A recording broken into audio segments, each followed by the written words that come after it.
Hey everyone, welcome to Founders and Legends 3. My name is Luke Gygax. I'll be your host for the day, and I'm joined by my daughters today. Very happy to have them here with me. Due to COVID-19, we're doing this virtually, and I'm shooting from my home in beautiful Calabasas, California. So over here on my left is my oldest daughter, Miriam. And then I have over on my right hand side Amira, and furthest away over there is Sabrina. So we're getting ready. They've been around for a couple of Founders and Legends days so far, and they came and joined me at Founders and Legends 2 and even got on, I think it was at the intro last year as well, or maybe one of the breaks. I can't remember. It was one of the breaks. Yep. But I figured some of you probably this is your first Founders and Legends, so we better tell you what we're up to here.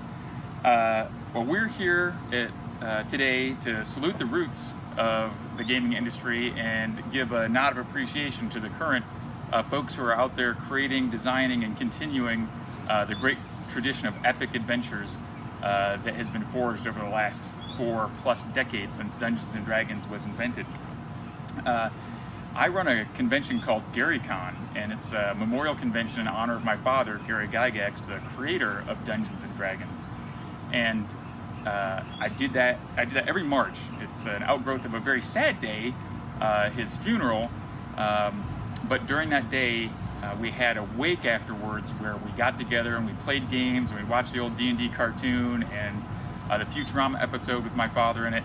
And people told stories. We had food, drink, and played games of all types.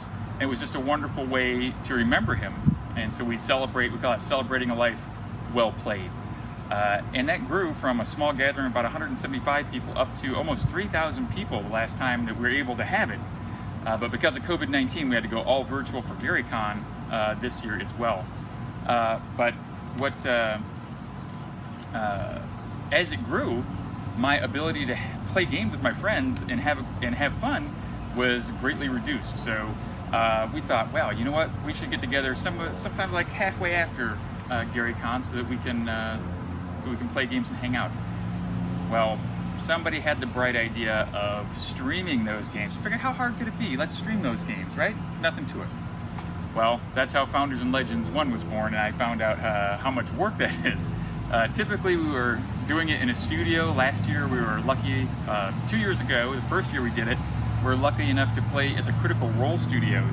Matt Mercer and his team were kind enough to welcome us in there, and I was able to hire his crew, and we just had a beautiful setup. And the second year, also at a studio location in Van Nuys, and just had a great time. Had so many cool guests join us, and you can find those out on YouTube if you want to take a look at them. And here we are again today. And what are we doing? Well, I wanted to stream the games because I thought, wouldn't it be cool to talk about the foundation of our hobby and give new players a chance to learn about some of those people and the things they did and what the differences were between where we are today and the world they lived in the 70s in 1974 when Dungeons & Dragons was published by the company my father started called TSR. And later on in the Founders and Legends, we're going to have interviews with some TSR luminaries, Tim Kask, Jim Ward, Dave Conant, and Mike Carr will join me and we'll talk about that. And so there'll be a little bit more there if you care to. But just a quick overview, because I don't know if I've really spelled this out for you guys either, kind of talked about the accomplishments of these people. Now, a lot of folks do, not everyone, but many gamers do know the name Gygax. They know who your grandfather is. They know who Gary Gygax is as a creator of Dungeons & Dragons. But what they don't know is some of the other key players don't get as much attention. And I think a great book to read, if you're interested in it, would be Playing at the World by John Peterson. He did a fantastic job of recording like a collegiate level study on gaming. But there was, in 1968, Dave Wesley created a scenario called Braunstein, and it was the first of its kind. It was really the spark that created role-playing, that gave, that spark that launched role-playing games. So for the first time, all the people at the table, instead of just playing like a miniatures battle, there was, military commanders of forces, but they all played one person. And then there was other people like the mayor of the town, the leader of the resistance, and they all had their own victory conditions. And then there was a guy who was the referee. So they would talk to each other and pass notes and let the referee know what was going on, and he would adjudicate that and then say what the results were turn by turn. And that was the first time something like that had been done. And Dave Wesley was in the Twin Cities of Minnesota area, which is like Minneapolis and St. Paul. And there was another gentleman up there also named Dave Arneson. And he saw this and he thought, wow, that's pretty cool. I'd like to do this as a medieval version of Bronstein. So instead of Napoleonics, which is kind of like your 1800s, early 1800s, it would be more of a fantasy/medieval version, okay? So he did that and he ended up calling it Blackmore. And people really enjoyed that a whole bunch. So your grandpa was very active in the small gaming community that existed at that time. We're talking, a few thousand people probably across the United States played these games. One of the most popular games was a board game called Gettysburg from Avalon Hill, and that probably had 5,000 or 10,000 players, right? So this is not today. How many people play D&D? Millions. Millions of people play D&D, right? And you see D&D in movies and all that stuff. So none of that existed yet.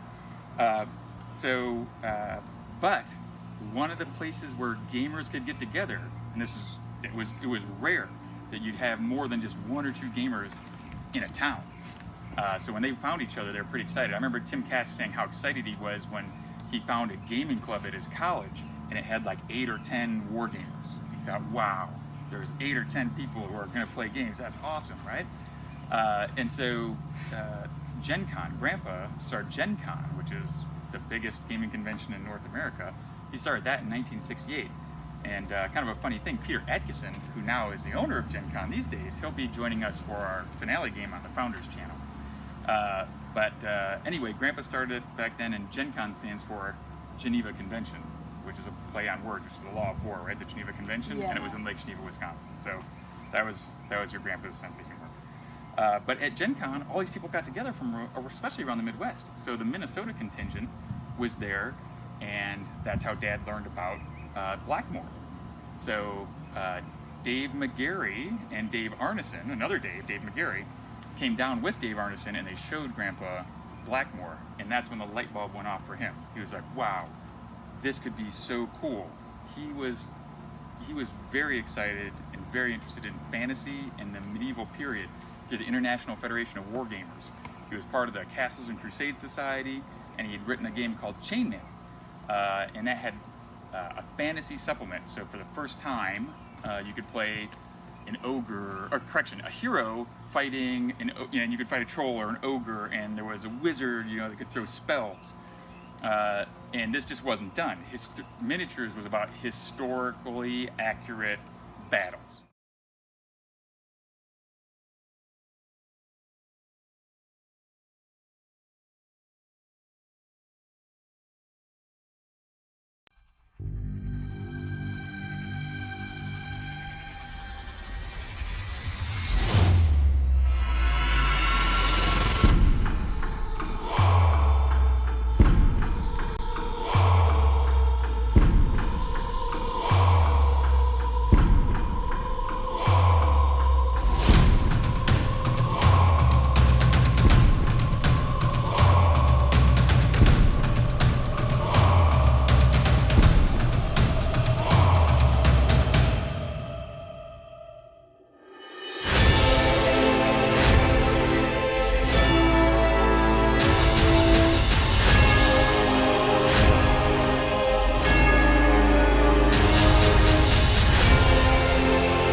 The mighty red dragon swoops in over the battlefield.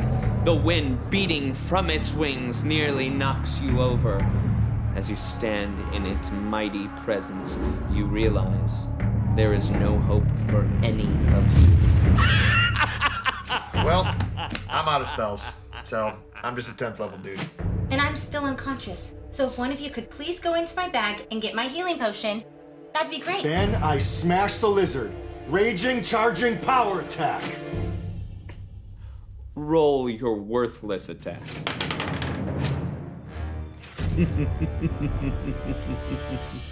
Your pitiful attack glances off the dragon's scale, and it opens its mouth, casting you in the molten glow of its inner heat as it prepares to release its fiery breath upon you all.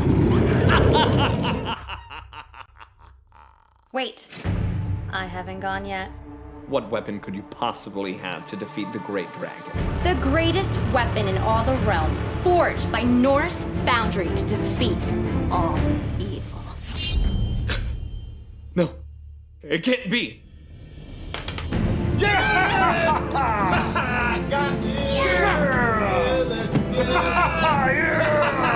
Take up a fight against evil with the finest weapons in the realm at NorseFoundry.com. And be sure to watch Dragons and Things every Friday night on Twitch.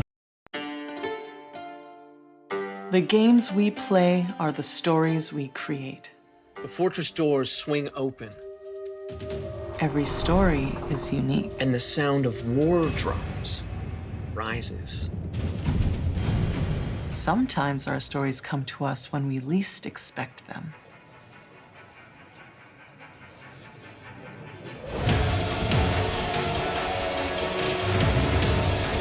We need to be ready no matter where inspiration strikes. And sometimes our stories are told over great distances. No matter where your journey leads you or how your story is told. The games we play are the stories we create. Sirenscape can help make yours epic. Sirenscape is searchable, fast, and customizable from any device with no need to pre-install any sound. Adding epic atmosphere to your game has never been easier. Hey everybody, Brian from Total Party Kill Games here. I sincerely hope you are having a great time watching, maybe even playing in the Founders and Legends events this weekend. I wanted to take a moment though and let you know about something that I've got cooking on Kickstarter, filled with its own legendary authors. The Book of Monstrous Might is going on right now on Kickstarter.com. But what is it? Why is it a big deal, you ask? Well, there's a reason that it funded in half a day and has nearly 2,000 backers. It's an arsenal of new monsters, playable races, surprising abilities, and unusual tactics for use with the 5th edition of Dungeons & Dragons. Designed not only by yours truly, but a myriad of great designers who have all worked for the likes of Paizo, Kobold Press, Wolflair, and numerous others. I've assembled an all-star team, kind of like the Avengers, but nerds, to help me pull this off. Hell, even our friend Luke Gygax offered to write the foreword. So with your support, we'll bring back the wonder and excitement of monsters again.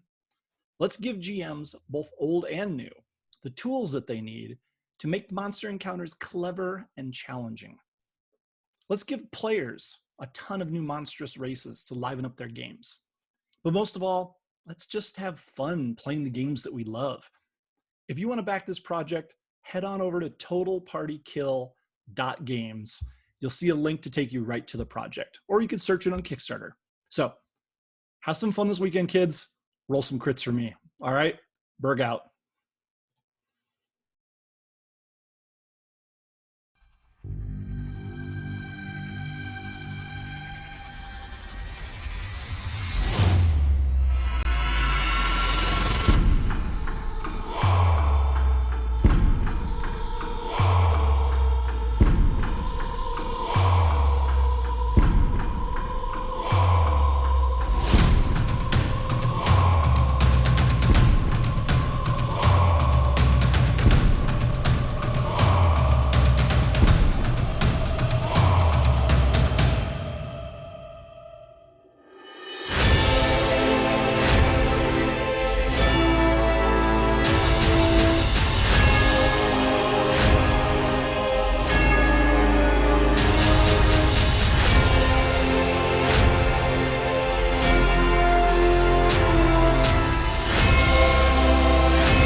The games we play are the stories we create. The fortress doors swing open, Every story is unique. and the sound of war drums rises. Sometimes our stories come to us when we least expect them.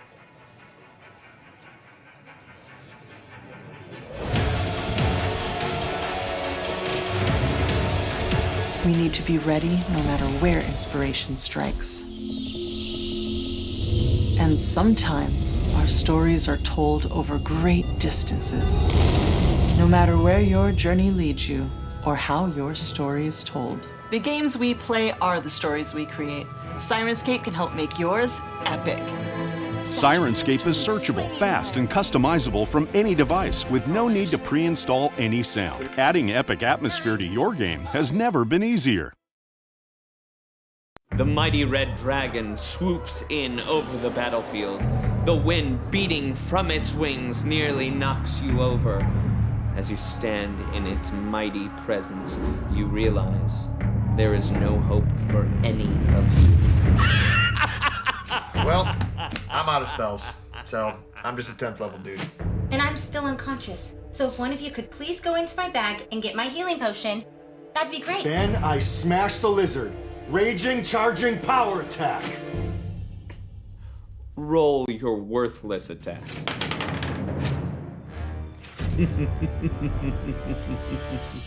Your pitiful attack glances off the dragon's scale, and it opens its mouth, casting you in the molten glow of its inner heat as it prepares to release its fiery breath upon you all. Wait, I haven't gone yet. What weapon could you possibly have to defeat the great dragon? The greatest weapon in all the realm, forged by Norse foundry to defeat all evil. No, it can't be.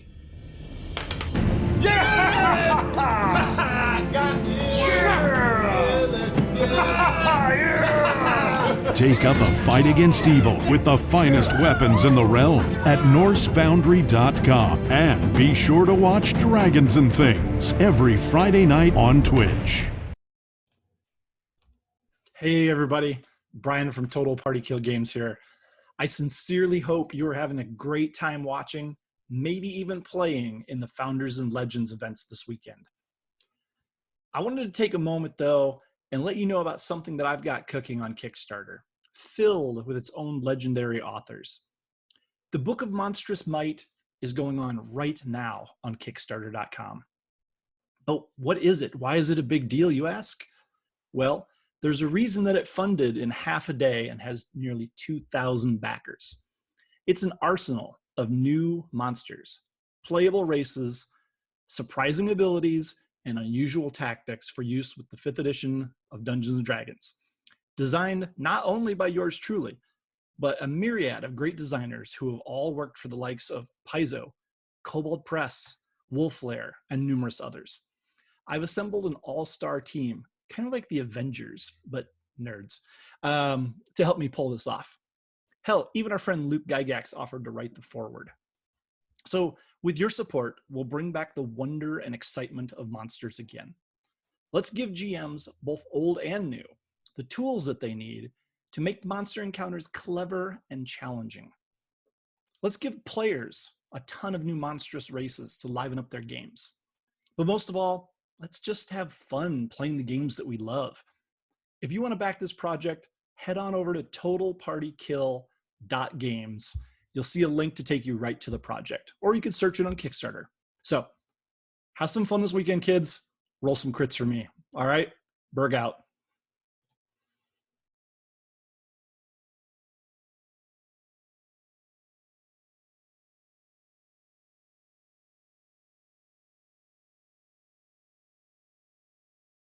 Founders and Legends 3. This is our first game on the Founders channel. I am your Dungeon Master, Luke Gygax, and I'll be running a little adventure I'm calling Into the Blighted Lands, set in my world setting of Okeram, also known as the Blighted Lands.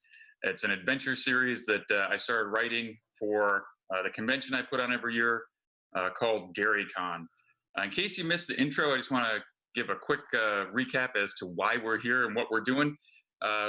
We're playing games on the classic games on the Founders channel today, but the purpose is to help new gamers learn more about the roots of the hobby industry and the folks who are there and what it's done and how it's changed the world. So there'll be some panels and some interviews that we do throughout the day that'll give you a little bit of that information, as well as exciting adventures. All throughout the day, we're also raising money for our charity, Extra Life, which helps children's hospitals. Last night, we had an opener game with good friends, idle champions of the Forgotten Realms, where I was in that game as Melf. It was a great time. I got to play with DM Satine Phoenix and B-Dave Walters and Aaron and Viv, and we did very well. We raised over $2,000 total. And one of the ways we raise money, and we're going to continue doing that today, is anytime any of us roll a natural 20 on the die, they'll roll a percentile die to go with it, and Founders and Legends will donate that much money extra to Extra Life. So that's what we're going to do. We're going to have some fun. We're going to raise some money.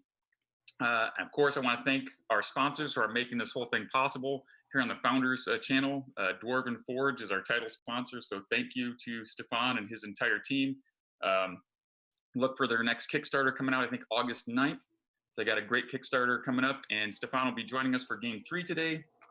And of course, I already mentioned Idle Champions and Sirenscape doing great stuff. Total Party Kill Games, I'm very excited about their Kickstarter going on right now, Total Party Kill Games, The Book of Monstrous Might. I'll be writing the forward for that one as soon as I'm done with Founders and Legends and I have some time to write it, but I'm very excited for that, and it's going crazy. It's well over $100,000 now.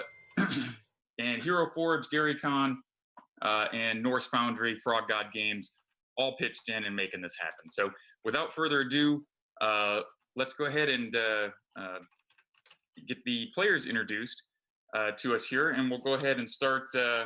Well, ladies first. So, Bonnie, can you tell us a little bit about yourself and your character? Sure. I'm assuming that's me. I think I'm the only lady here. Haha, lucky me.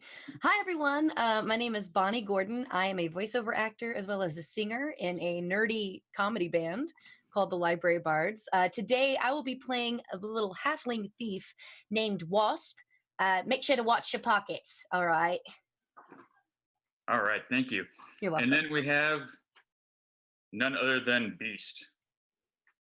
Hey everybody, I'm Beast. I'm playing a character called Half Thor the Red. He's a Viking fighter. Do beastly things. All right. And we have the head troll himself, Steve. I'm Steve Chenault from Troll Lord Games. I am playing Iljon the Believer, a human cleric. All right. And then the man who has the Caves of Chaos behind him, Jason. Hey there, everybody. I am Jason Bullman. I'm the director of game design at Paizo, the creator of the Pathfinder role-playing game. And today I'm going to be playing Globe the Pendantic.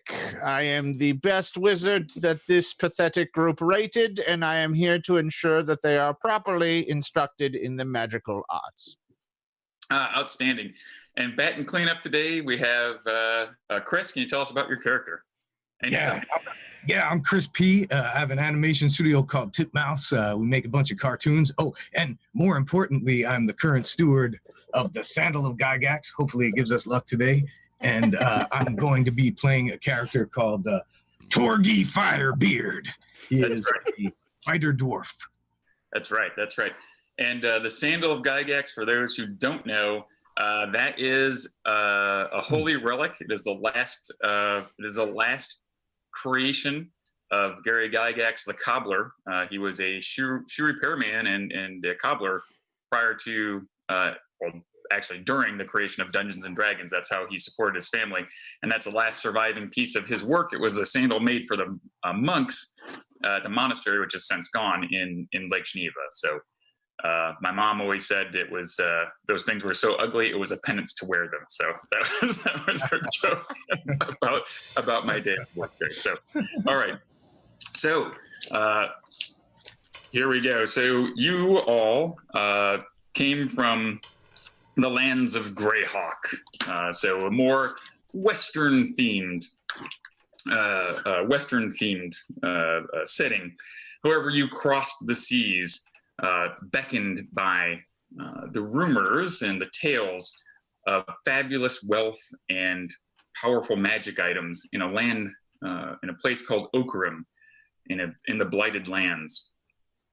You arrived on the docks outside of the great city of Shintufi a short 2 days ago. The tales you heard of its size and beauty of its skyline were not exaggerated. It has many onion-shaped towers, some that rise almost 1,000 feet into the sky, which is something that is incredible, and you've never seen the likes. But it's quite a disparity, because amongst these ancient towers, at its base there are small, mud adobe type huts and things like that clutter the streets. So clearly these are artifacts from an ancient time that we are no longer able to build. But as you pass through the gates, your senses were bedazzled by the strange sights and sounds that drafted through the city. Think of a busy souk or a bazaar, and carts going and trundling around. That evening, as you were in an inn, sitting on some low stuffed leather stools, with a beaten brass table, some odd, strange music playing with a lot of flutes and drums and these sorts of things. The pillows stacked up for me, so I could. Yes, you need 2 stools, so you could. I need a booster seat, please. And you notice, there's a fair amount of people here, but not as many halflings as you're used to seeing, or dwarves for that matter, or elves. So a lot of humans of various, hues and shades. Many from the lands all about, but not so many demi-humans here in the city of Shintufi. However, you struck up a conversation with a friendly man named Jadid. He says he's a cleric to the Okrim, a god in Okrim called Azim, a god of the sea. And he spoke of a terrible problem that is facing his tribe. His tribe is the Banu Rasim tribe. He said they are encamped. They have their encampment on the outskirts of Shintufi, where water is very scarce, and they have a relic that bears water. However, it is almost out of power, and it has taken them many months to research how they could possibly revive this wonderful magic ewer that springs a fountain of water. And they have heard tales, or read tales, I should say, that there is the grand temple of Darwah, deep in the Blighted Lands, near near a city called Bilal. That there existed a magical fountain that was blessed by the god that could recharge this item. However, of course, the Blighted Lands are no longer occupied. There was some sort of great cataclysm that happened, and it has turned what was once a verdant land into a desert of black sand, even in some places glass, what he says, and it's too dangerous for normal people to be able to go in there. And so he needs the help of great heroes who could save him. And he tells of the oppression of an evil witch, Laeg, the Lucrepitous, who has been plaguing their tribe, and he is unable to send the strong warriors of his tribe to go do this. So he has been very convincing, and you've agreed to go on this mission to find the shrine to Darwah, which is much closer. It's only on the edge of the Blighted Lands, and there is fabled to be a portal, a magical portal of some kind that linked the Grand Temple to the shrine. So if you can locate that and tell them how to activate it, then you can send a party through to go retrieve, bring the magical, get the magical water from the fountain, and come back and save their tribe from what would be almost certainly end in some sort of servitude to Laeg or the Wazir, for they would need to barter for water. So you rest in their encampment just outside the city walls, And in the morning, Jadid escorts you outside into an area where he has saddled horses waiting for you. And he tells you the Temple of Darwah was located deep in the interior of the Idrisid Empire near a city called Belial. He said, but you just need to get to the shrine at Gomim and find a way to open that portal and come back here and tell us how that is done. I have a few items here that will help you. He hands you a map, which hopefully you all have, that I sent you yesterday, that is a map of the land, and it has marked on it a couple wadis where you can go, and oases where you can rest. And then there is a mark for Gomim, which is the place where the shrine is near. He hands you a pair of slender wooden rods, about 12 to 15 inches long, slender rods, an old battered brass lamp, and a crystal bell and a striker. He says, follow the map to Gomim and find the twin blue minarets that mark the place. The rods will help you divine the location of the door to the shrine. Once you find your way there, locate the portal, figure out how to open it, and come back and tell us. If you are in an emergency and you need to be retrieved back here, simply strike this bell 3 times, this crystal bell 3 times, and it will bring you back here. But please do not use that unless it is needed for it. It is a one-use item only. Are you ready to? I'm about to hit it 3 times. I was about to say the same thing. I'm like, I wanted to see how it works. Yes, it will shatter. It will shatter, and then it will magically transport you back here. But I grabbed the bell from Gore. Okay, yes, that's I'm just gonna keep that. Okay, that's perhaps a wise precaution. Yeah. Okay, so Wasp has the bell, and who wants to hold on to the slender wooden rods? Yeah, the rods are too big for me. Someone else is gonna have to carry them. They're about the same. They're almost as big as I am. Y'all should carry those, right? Okay. Somebody big. I am uninterested in taking out their trash, so feel free to carry it. So, Torque, you have the rods? I can, yeah. I can strap them to my back, right? Okay, yeah. They're 12 to 15 inches. They're not that big. They're not that bad. Oh, okay. I thought they were bigger. Yeah, on back. And then there's a battered brass lamp. Do we know what that does, or is this just garbage we're taking out for them? I mean, you can ask. Jadid, what does this lamp do? Oh, I'm so absent-minded. Yes, of course. This has a powerful djinn inside, which you can summon forth. The kind you drink? Gin that you could drink? No. This is a translation issue. A djinn is like an ifrit, but oh yeah, that kind of gin. Yeah, it is not. It has no no spruce or whatever. Gin makes me mean. Has The no drinking medicinal kind. Is Iljan said you want to take the lamp? Is that what I heard? Iljan, did you want the lamp? Yeah, that's fine. I'll take it. Okay. I'll put it in my pack. Okay. All right. So you've got that in your pack.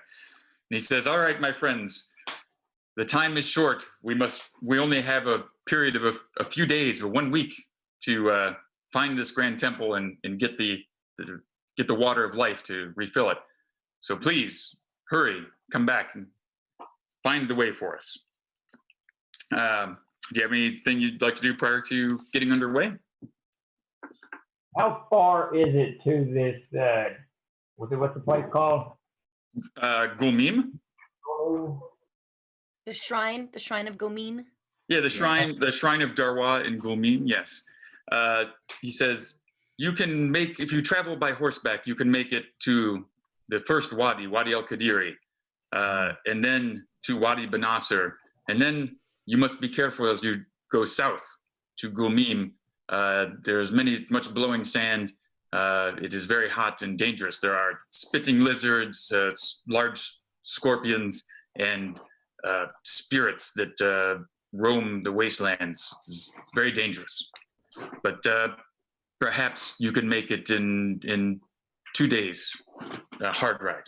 So your people can't move closer to the water? You are new to this land. Shintuki has much water. It is the one place here, but inland it is very bleak. My ancestors say this was a lush land, and the gods of water ruled much of the land. But something happened, something strange. There was a great cataclysm, a rack that sundered the sky and the earth, and fire rained down, and it destroyed. Where I come from, we have an entire sea of dust. I've heard all about it. Very similar. Yes. People moved away from there, you know. Hey, Jadid, on this map, I see something between us and Goleen, a big marking called the Rift. Is that something we have to look out for? Yes, this is, there are many rumors. I have never gone to the Rift, but it is a huge tear in the land, and strange creatures and devils and demons and elementals have been known to come forth from there. So one must be very cautious. It is also vast, hundreds of yards wide. Is there a way around it? Over the rift. Is that what you're saying? Yes, you can go straight to the east, to the wadis, and then go south, and you will avoid the rift. But it will take you longer. If you had some sort of means of magical flight, perhaps you could go over the desert, but like a flying carpet, if you had a large flying carpet. Anybody got a flying carpet? No, I lost mine a couple weeks ago. All right, I don't got one either. I had a flying napkin once, but it's not nearly large enough. We've got a late arrival. Oh, he was passed out. He was passed out at the other bar. We had to go get him. There he is. We've been joined by Dorian Trollsbane. He was at the bar getting a round of drinks for us. So. Hey, Dorian. How we doing? Where's it? Hang on. I'm just trying to find why these headphones are not working. My apologies. They're working. We hear you just fine. We hear you. Yeah, we can hear you. You got me? There We we hear go. you. That's got it. Yep. All right. Nice. We got you on. All right. So hopefully that didn't goof up our feed too much by having a late arrival. But I guess that's the price of doing things virtually during the pandemic. Here is we've all had to figure out how to do this on Zoom or Discord or wherever the case may be, and project it. So just like the guy who has the people doing their newscasts in the evening, and they have their kids rolling the office on their scooters and stuff. And so yeah, it'll be in the outtakes. Yes. No, I wish I could blame tech difficulties. The tech difficulties was my own doing and not setting the alarm correctly. So my sincere apologies for that. That's right. Heath is all the way on Australia, so it is 16 hours difference, I believe, from where we are. So that is like 1 a.m. or something like that for him. So. Yeah, 1:56. It's 2 in the morning. It's bar closing time, and Heath is joining us for D&D. So that's a lot of dedication. Thank you very much. Wonderful. So Heath is playing Dorian Trollsbane, a 7th level ranger, and we are. You guys have traveled across the Sea of Najur to the beautiful city of Shintuki. You've befriended a cleric named Jadid, who tells you a tale of great woe and evil upon his tribe, and has recruited you to aid them by going and finding the shrine, a lost shrine buried in the sands at the edge of the Blighted Lands, a terrible desert place with strange creatures.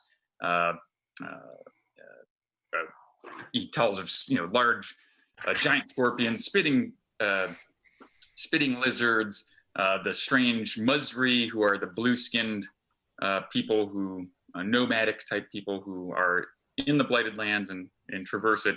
And he's asked for your help. They've given you a few items, including a battered brass lamp, some slender rods that are supposed to help you find the entryway into this shrine when you do find it, and a crystal bell, which you can use to summon you back there to deliver, to inform them where the shrine is and the gateway, so that they can go through and get the water of life to recharge the device they need to make water for their people. So you saddle up, your horses are saddled up, they put you on there, he wishes you good speed, and off you go. A gust of fresh air is blowing from the south and pulls at your clothing as you ride out of the courtyard. The air is hot and dry, but it serves to drive off the cloying amalgamation of scents that are unique to the ancient city of Shintufi, and the encampment of the Basu Rasam tribe is no different. As you pause as you reach a slight rise to take inventory of the equipment you have on hand and survey your surroundings. You see many laborers going about their business. You guys have divvied up your goodies. You look at the horses, and they've been you've been provided with 5 days of horse feed, 5 days of trail rations, a blanket, and two 2-gallon water skins on these horses to help you. So it was 2 days there? It is approximately 2 days. Yes, so 2 days to what he said. About 2 days, to get there if you ride hard across. All right. So we have just enough food. Yeah. I'm a little prone to saddle rash, so hopefully I'll survive. Yeah, we have just enough food and barely enough water. Just to be clear, we're risking our lives so that they don't have to move. And we're taking out their trash at the same time, and they barely gave us enough food. They're poor people. Not fair. They are goodly. They have goodly nature, and I'm sure that you will have their eternal gratitude and be welcomed with a nice meal and lots of heartfelt thanks when you get back there. Honestly, I tried to pick a few pockets, and there was not much in there. I actually felt bad and put it back. So I was like, "Oh, this is sad." It was pretty bad. They're kind of, they look a little scruffy, threadbare.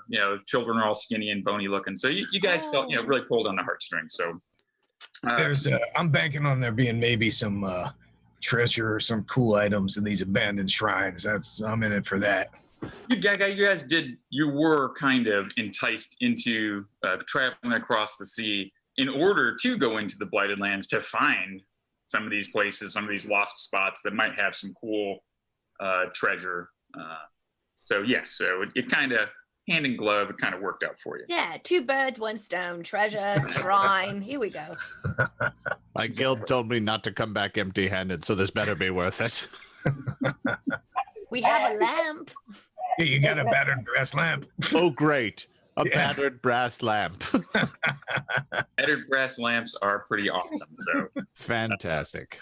They are. All right, so you guys, you ride eastward on the road. It's looks like it's a well-maintained road. It's paved with stone and this sort of stuff.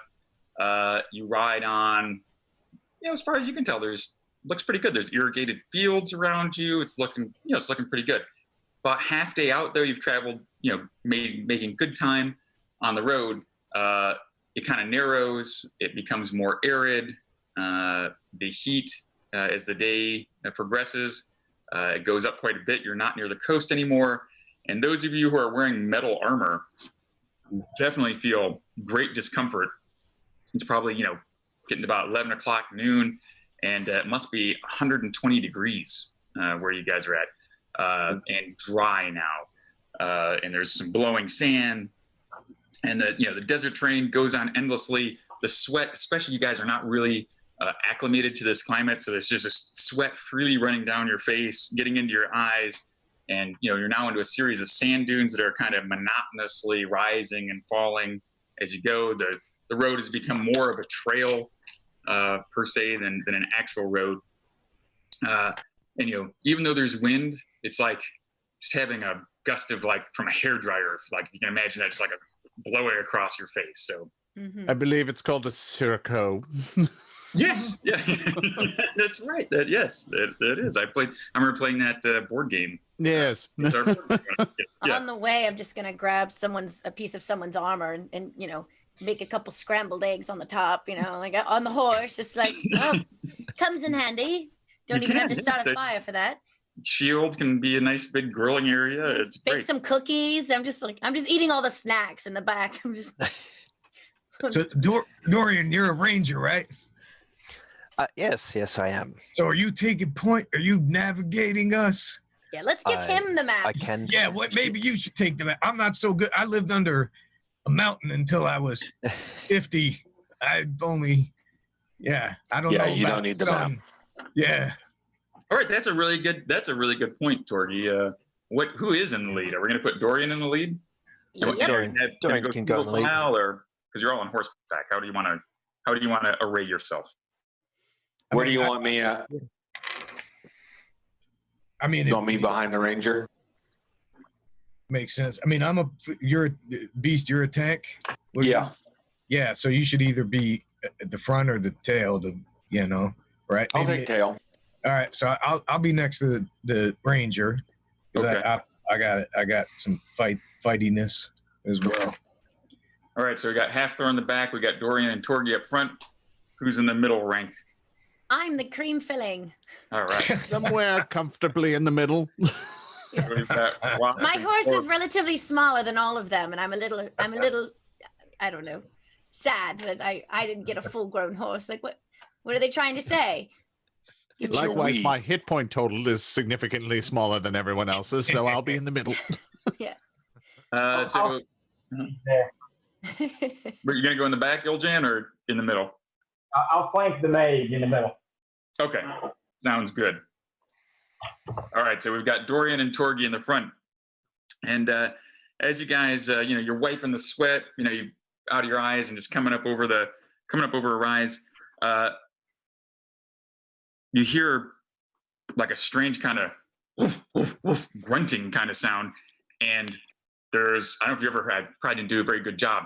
That's the sound of like a camel huffing as it's sprinting, and there's a small figure dressed in a saffron-colored robe and a white headscarf, perhaps a child from its size, bouncing atop the dromedary as the animal clumsily bounces across your path and over a sand dune. The scene is interrupted by shrill screams of pain that pierce the stifling air that come from the behind, looks like the child or the small figure on a camel was perhaps fleeing some sort of confrontation over a rise to your right-hand side. The child went across from right to left. What would you guys like to do? As someone who's often mistaken as a child, I'm not going to let that assumption. I'm going to make sure, keep an eye on that little camel over there, because you never know. That could have been the culprit causing the screams. I've been known to cause a few screams myself, So. It's undoubtedly a child. I don't know how you guys could doubt me, but never okay. mind. Never yell mind. out, Child. Hey, kid! Hey, kid! Does he turn to me? Yes, and his face is also covered in cloth, but it does turn and kind of looks to be bouncing, perhaps maybe not in the best of control, as this, he's kind of bouncing around, doesn't look like he has great control of the animal. What's going on over there? And he keeps bouncing along like he's going to head over the next rise here pretty shortly. He's not waiting. So, Halfthor? Jotunheim and I are going to go investigate. Okay, all right. So you're going to spur your horse over there. Let's see, Dorian, you're up in the front. Can we see what the individual is fleeing from? You can't. It's over a little rise, but you definitely hear some shouts and screams, and it sounds like there's some sort of scuffle going on or a melee. I think we should head to the. I'm going to be like, I'm heading to the rise to look over. You know, Okay. but not cresting it just yet. Okay. Wasp. I was gonna say, do we have any cloth or anything that looks like what the child was wearing? Because then I could wrap it around me and look like I am that child coming back. Thief thinking. That is thinking. You don't have any saffron colored robes though. There are some white robes in your saddlebag though. It looks like I'm just gonna grab some of those and like linen kind of robe. roughly disguise myself as the child or Actually, a child some in of the the area. sun beating down on you too, so it's kind of nice. Yeah. Oh, I should have been doing this the whole time. Yeah. Dorian will go with Torgi. Okay. Glorb? Well, I'll approach as well, but from behind everyone else and cautiously gripping my wand, contemplating using a charge. All right. As those of you who move forward, I believe that's Dorian, Torgi, and Glorb, somewhat less, a little bit slower. I'm gonna knock an arrow. Oh, you knock an arrow. Okay. No problem. So you crest the top of the low sand dune and you see a swirling battle below you in kind of the hollow between two sand dunes. Several very tall, lean figures wearing blue and yellow, kind of that same saffron color, but blue and yellow striped robes and checkered headscarves. And they're wielding kind of oddly sickle-shaped swords. And they're fighting a pair of horrific creatures. You're not sure if it's is this some sort of demonic creature or just a really nasty, natural creature. They're about 6 feet long, spider-like with 10 appendages. It appears that several of the robed men have been, knocked down by these creatures, and a few of them have had, one is severed in half, another one is, screaming on his knees as a, amputated arm. It looks like a grim scene. Fully 1/3 of these evil, nasty, weird-looking spider creatures. About 1/3 of their 6 feet is just mandible, looks like very sharp mandible. So the surviving men are fighting valiantly, but being experienced warriors, you think their odds don't look so good. What do you guys wish to do? Flee. Let's go get him. Wait, yeah, get out of there. We're good. Never tell me the odds. I think we should get. I don't like those creatures. Let's kill them. All right. I'm a Torgi. All right. Who's going to roll initiative for the party? We'll 6-sided die for the party. Oh, the creatures go on a 1. All right. Who wants to say? Oh, Rigo, are we doing high is good or low is good on this initiative? Well, I would ways. say they're already in battle, but you guys are going to surprise the evil creatures because they are focused on these tribesmen. So, all right. Nice. Yeah, you got a 6. All right. So you guys are going to go ahead and get into battle. Yeah, I'm closing. I think I'm better. Dorian, you can shoot your bow now. Torgi, you can run down there. You can charge down there and take a swing.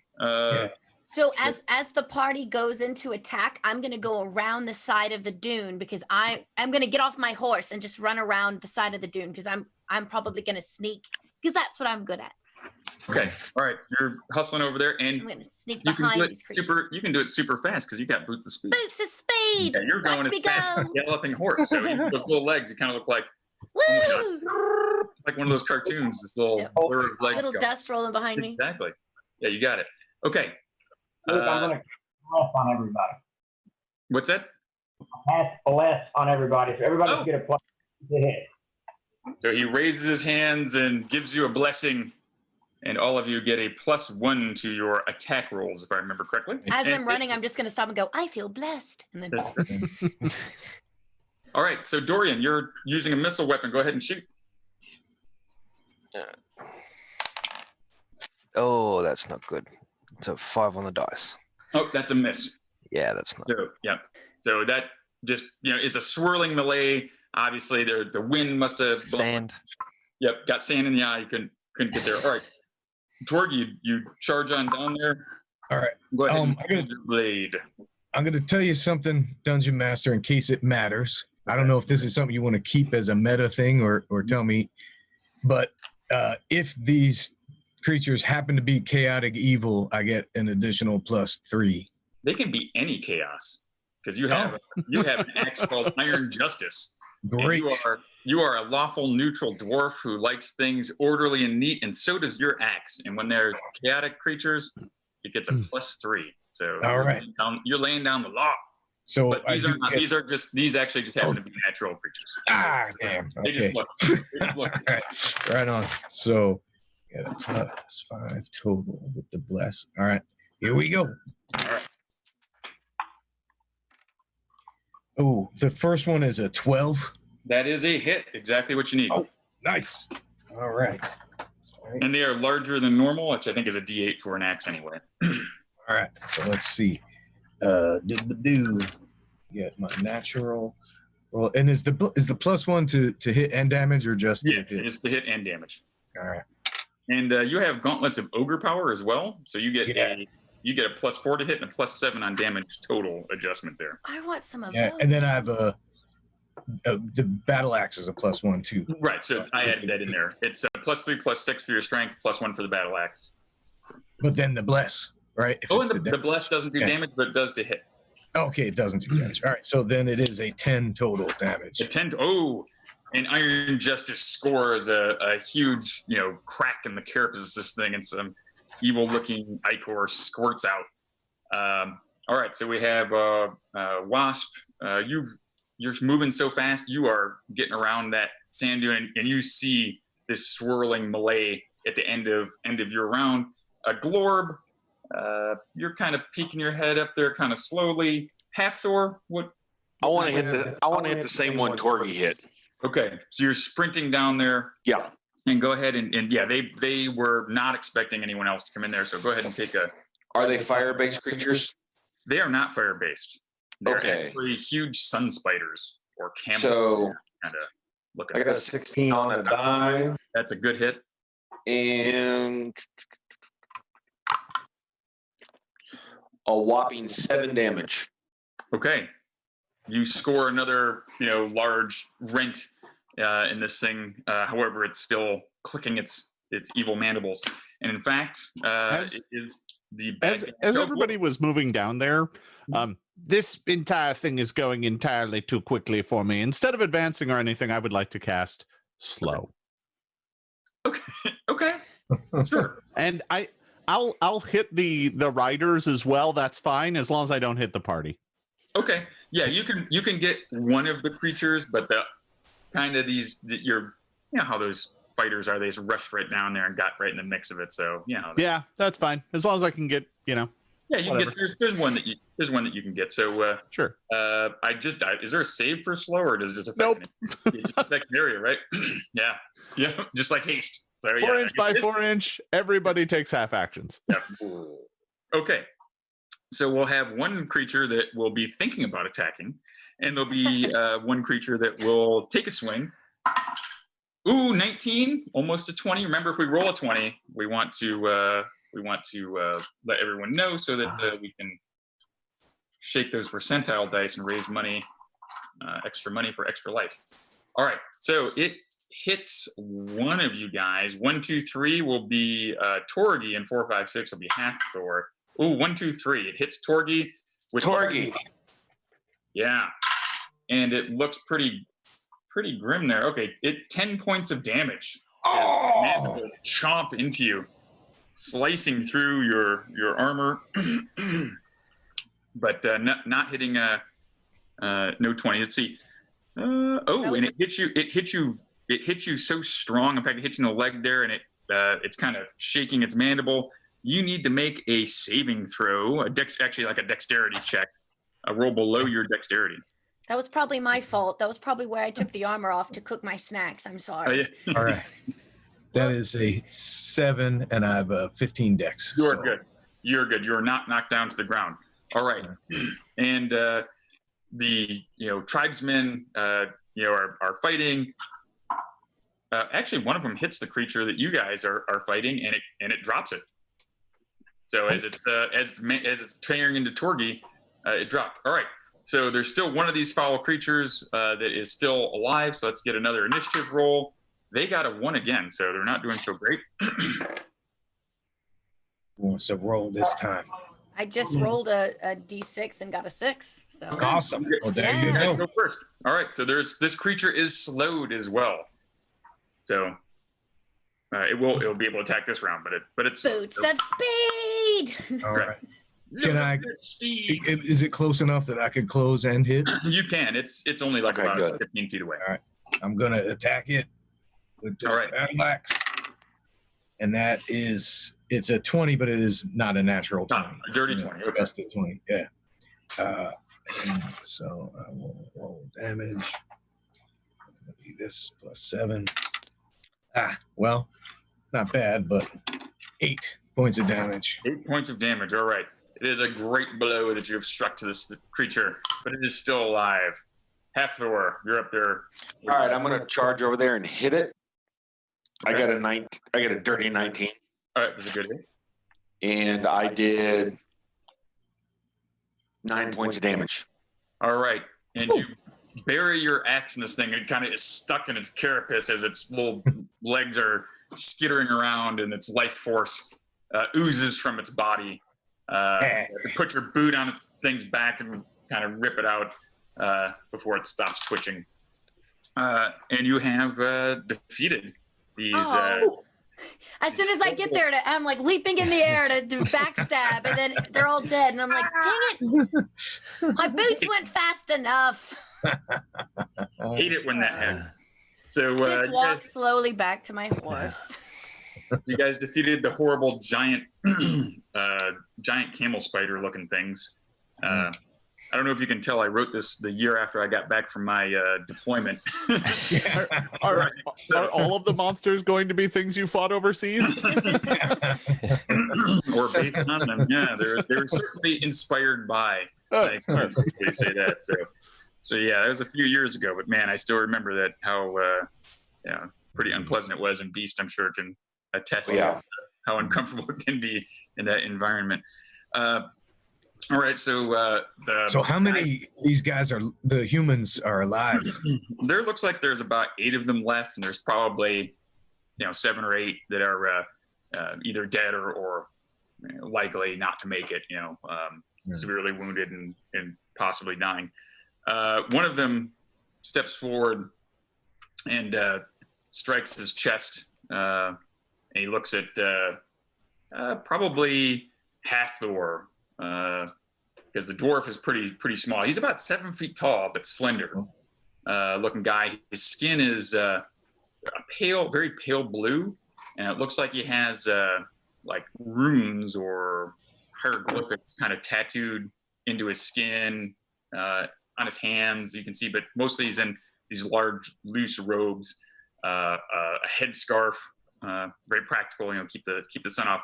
But he doesn't appear to be armored at all, just in the robes or light clothing. But he strikes his chest and he says something to you in a language that you don't understand. Does Jotunheim understand it? I don't think so. Let me check. Unless you have comprehend languages. Nope. Does not understand it. I just smile and walk away. Okay. In the meantime, can I slice open the bellies of the beasts to see if they ate anything that we might want to keep? You can. You're in there. You're kind of digging up. It's pretty gross. There's like some nasty looking fibrous stuff that he's ripping out of the center of this thing, and it's pretty disgusting. You don't find any, but you do spend some time rooting around in there. You smell a lot worse in the hot sun now with all this goop and gore all over you, but you didn't find any treasure. I didn't find anything. Torgy is not allowed to make dinner. Yeah, but so when Halfthor walks off, the guy walks over to Torgy, and he says something like, "You warrior, strong. Amra thank." He says it like it's a very, very broken, trade dialect of the region. and he takes out a like a small crystal bottle, and he hands it to you. Says, "Thank you. This good." And he kind of makes a kind of motion like this, and then raises his hand up and does this.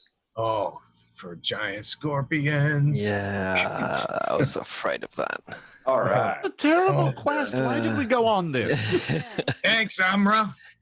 And he nods. Torgi, Amra.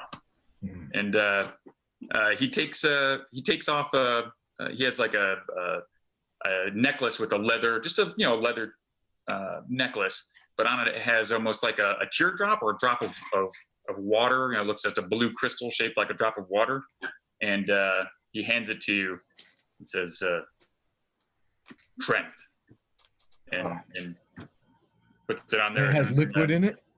It does not. It just appears to be a crystal, like a little crystal drop of water. I mean, not sure exactly what that means, but okay. But yeah. So and with that, he says some things in the language that you guys don't understand, and the rest of his men are taking care of the bodies and wrapping them up and that sort of stuff. Cool. There's a beast. You put them on the horse. There's a beast attacking. Oh yeah, there is a beast. There's a. So since my character is very lawful, I'm gonna go to my party and gonna be like, this guy Amra gave me this crystal bottle. He says it might be good, and he made a motion that looks like scorpions, and he also gave me this teardrop looking necklace. Maybe that's how it looks like water, maybe drop of water. Maybe this will help us. Now you guys know. Let's see. Great treasure. I think probably Wasp, you seem to be quick on your feet. Maybe you should keep this scorpion thing, because maybe you can use that better than me. Sure. I'm good at swinging axe. I'm just gonna, I was like, give me all the shiny things. I'll watch it for you. Don't worry.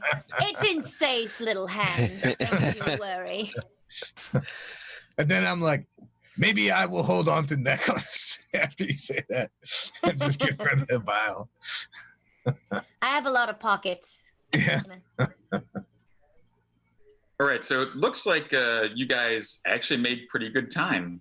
You realize these tribesmen were encamped out very close to the wadi that's here. So apparently you've the map, maybe the directions aren't perfect, yes.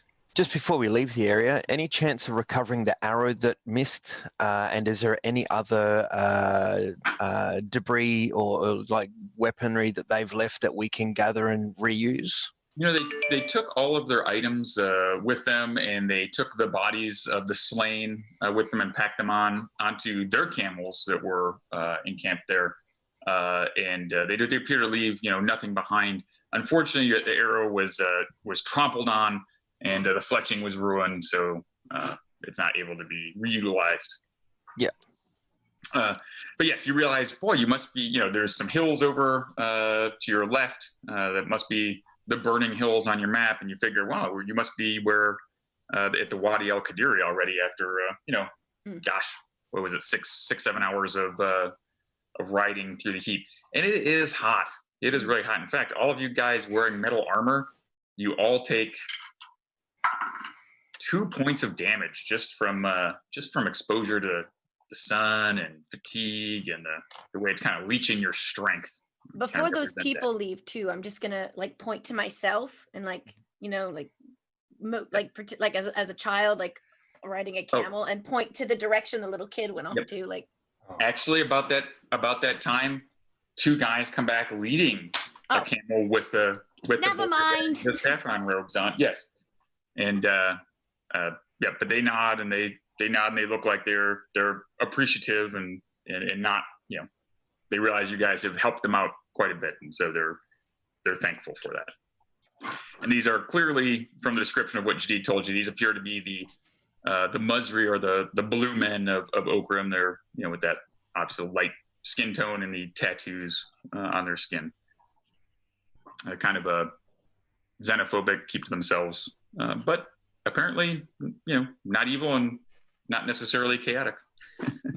You could see if they're hostile, though, if you wanted to, or utilize it. Oh yeah. No. All right. They don't seem to be. All right, so it's early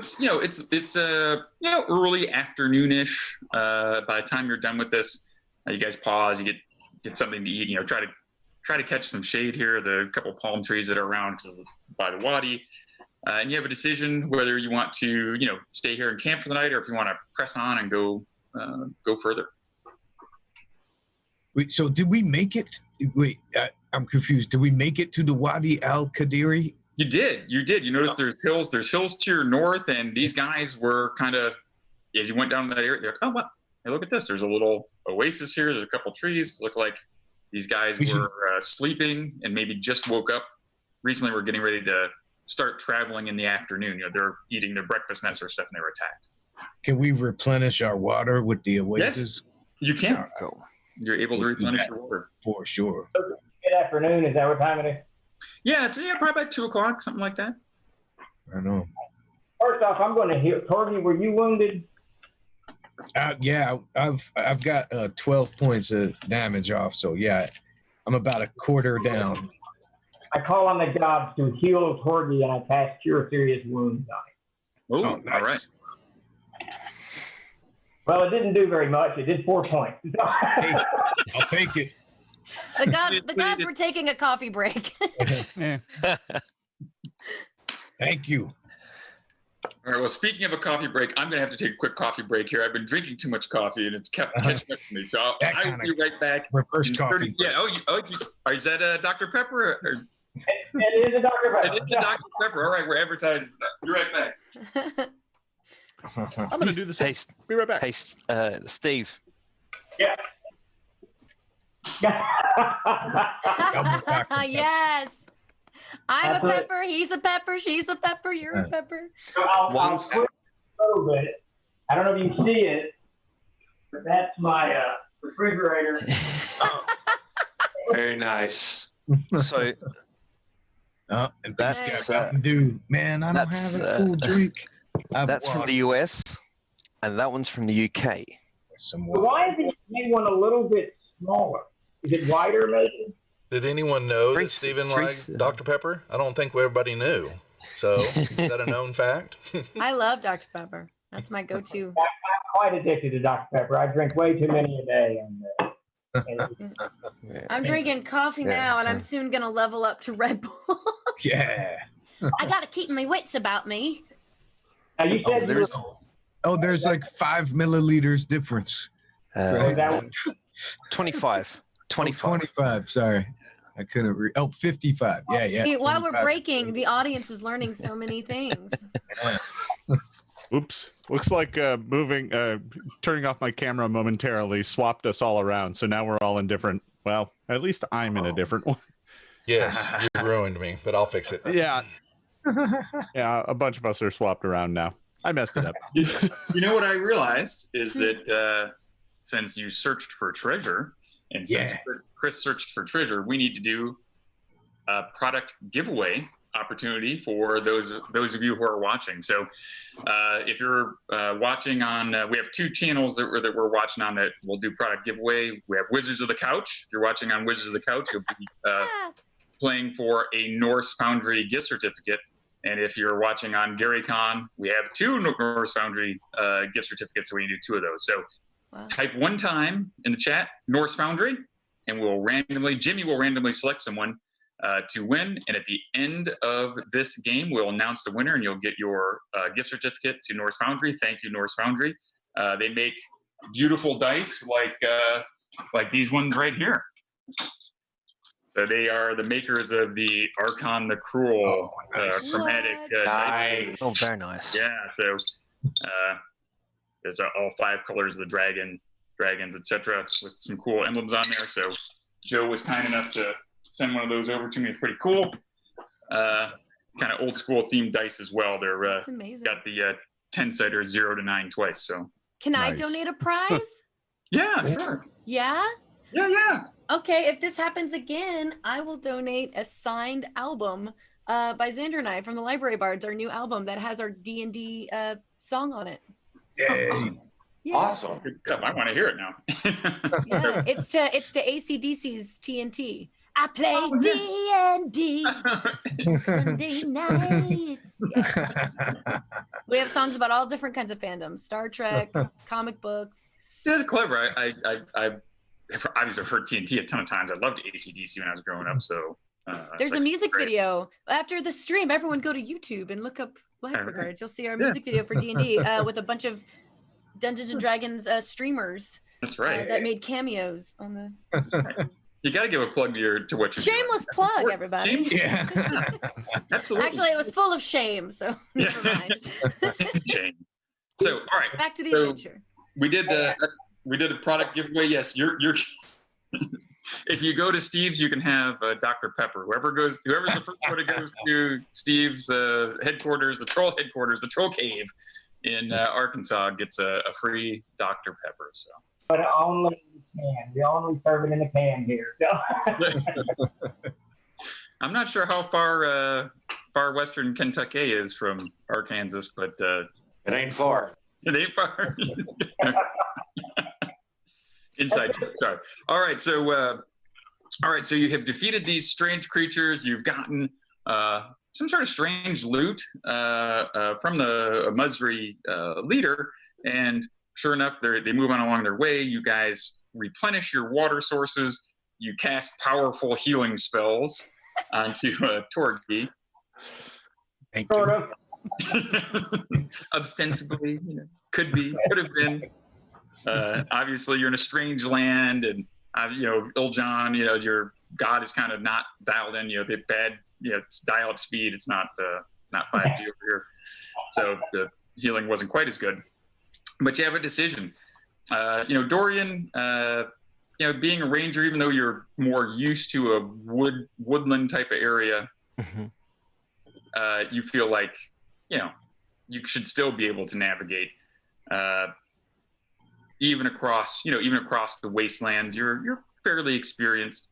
So you guys can either continue, you can camp overnight here, you can continue on to the next wadi, which appears to be, fair distance away on this map, but scale is maybe not the best, most accurate on this one. Or you can cut across closer to the rift and attempt to find Gulmim that way. Well, if we're going to cross through the rift, I would suggest we at least get a good night's sleep so we can be well rested in case we, encounter any of those that they were gesturing about. Yeah, I guess I think if we're going to be traveling afar, maybe camping and setting out the next morning to maybe earlier as possible, so we're not in direct sunlight. Okay. All right, that makes sense. You guys wish to camp overnight? That's why it's good to listen to a ranger. Excellent. All right. So, what's your, just for the interest of gameplay through here, because we won't have that much time. You guys rest through the night. You wake up. You're able to study your spells. It's bright and early. Sun is up at like 4:00. So I made breakfast. You can make breakfast. And as long as it wasn't Torgi. Second breakfast may be a little hard. Yeah. Oh yeah, I washed my hands at the Oasis, by the way. Oh, good. I got my water first. You guys ever seen the 13th Warrior? It was a scene like that. That's what it was. Yeah. Torgi and that thing. You're like, pass. Nice. All right, so you guys are ready. You have the opportunity to learn different spells if you care to, Glorb. You can replenish whatever spells you need to Iljon, and everyone else has sharpened their weapons and all that sort of good stuff. And you are off and on your way. So is the decision to continue east, or are you going to kind of turn southeast and attempt to skirt the edge of the rift? Or Should we go through the shortcut? Yeah, you take a shortcut or go along the route. What say you, gents? I mean, it's on the map. I vote for adventure. What could possibly go wrong? We'll be fine. I bet you there's nothing in there. Yeah. Yes. It's no Do no we problem. have a way of getting around the rift? There's a way, but it would take twice as long. I mean, over the rift. I'm sorry. Do we have a way of getting over it? I mean, if anyone can fly with a bunch of horses on the back. That silence is telling. I do have a potion of climbing, so maybe I could be lowered into the rift and climb up the other side. I don't know. How big's that rift? I don't think we can climb the horses down the. Strap my shot of the potion. Is the rift like an actual like canyon, or is it just called the rift, where it's just like, oh, so we'd actually have to get lowered into a canyon? Yeah, he said it was like hundreds of yards across. So. Okay. 50 So that feet would of be rope ain't difficult. gonna get you. Nah. Grand Canyon sort of type. We could just drop the horses down. They'll be fine. They're like cats, right? They always land on their feet, on their little hooves. Is that how it works? I think that's how we end up with dead horses. All right. So. But what do I know? All right. So you begin your trek overland. You kind of turn off the trail and head into the shifting sands. As you proceed onwards, minutes and turn into hours, and it's very monotonous, and there's sand blowing around, and the yellow, kind of the dark yellow sand begins to have mixes of a little bit of black sand in there, and eventually patches of solid black rock and black sand. The temperature feels even hotter, even though it's 9-10 o'clock, it feels like noon or 1 o'clock did the other day. So it's even worse here. And again, those of you wearing metal armor take a point of damage. And you trudge. Sun is coming up. It's got to be something like possibly midday. And roll a 8-sider for me, Dorian. Okay. Here's one I happen to have handy. 2 on a Garricon D8. Oh, awesome! All right, that's a fine die right there. Those really turned out sharp. I like those ones. So you apparently you guided the party just a little bit too far south when you were going southeast, because you see in the distance just almost like a tear. This like just a great ditch or in the ground, a huge canyon has been rent into the ground. Black rock, going into the ground. The sheer size of this great chasm, as you get closer, it's kind of dizzy. Well, if you go up to the edge, you look down and probably give you vertigo. It must be at least, I don't know, it's hard to guess, but you're, 300 to 500 yards across this thing, and it looks like it stretches to the east and west, kind of out of your sight. So you kind of came in. Yeah, you kind of came in maybe halfway-ish or a third of the way down, you think. All right, someone take away the map from him. He's sending us in all the wrong directions. I take it, turn it over, and hand it back. Like you're reading my mind. Can we see any creatures? No, but you notice, Dorian, you do notice that pretty much straight across from you, there's like a tall black spire. It's a few miles away maybe, but it stands up in this flat kind of parking lot looking terrain across the chasm. You can see that. So perhaps that's that thing on your map that was behind let's have a look at the map. Oh, the little spire that's penciled in. Yeah, it's like maybe like a, not sure what it is. Let's look like black spire. Yeah, not sure. Maybe. So how deep is the rift? You kind of get up there and you look down, and man, that goes. You're not sure, but it's could be like a mile down there or something like that. Oh, like 1,000 feet. Yeah. And there's no trails leading down into it. you kind of search around a little bit and you think you could probably lower yourself down to a little narrow cliff and probably wind your way along down there. Without the horses. By yourself, do you mean with horses or without horses? Oh, with horses might be a little tough. You know, if there's little like holes in the wall there, and there's like places that look like vents of like steam come shooting up, and you can see that. So it looks very well. Let's not go there. Yeah, we're going to lose our horses, and we're going to run out of food in like 3 days, and we still got to get there and get back. So, well, we technically don't have to get back. All I have to do is ring this little bell. That is true. Yeah, so the horses, we could just, bugger off. I mean, they entrusted us with these horses. They did. But now they're free. Quite valuable. Horses are quite valuable. Oh, that's true. Given where that spire is on the map and trying to make a correlation of where we are, how long would it take us to actually either the quickest way, either north or south, to come right up and around? Yeah, maybe another, 5, 6, 8 hours, something like that, if you don't get lost. Okay. And the place we're trying to go is on the other side? Keep the rift on your right-hand side, right? You can hardly screw that up. So you can just... We could find a way. I don't know. Is Dorian a lieutenant? Yeah.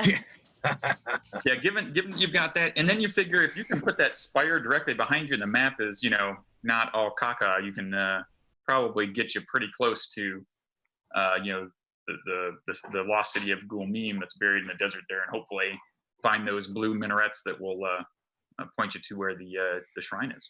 Does that spire look like? Does it look like something like it? How well can we see it? Does it look like it has windows or anything in it? You're a little too far away to see that, but yeah, you're not sure. Could it definitely looks spire like a stalagmite, I guess would kind of look like something like that. Does it look like a natural formation or a made by a creature? Yeah. You as a dwarf, you look at it and you go, yeah, that's not natural at all. Oh, okay, cool. Maybe there's something in that. You guys want to try and get to that spire? I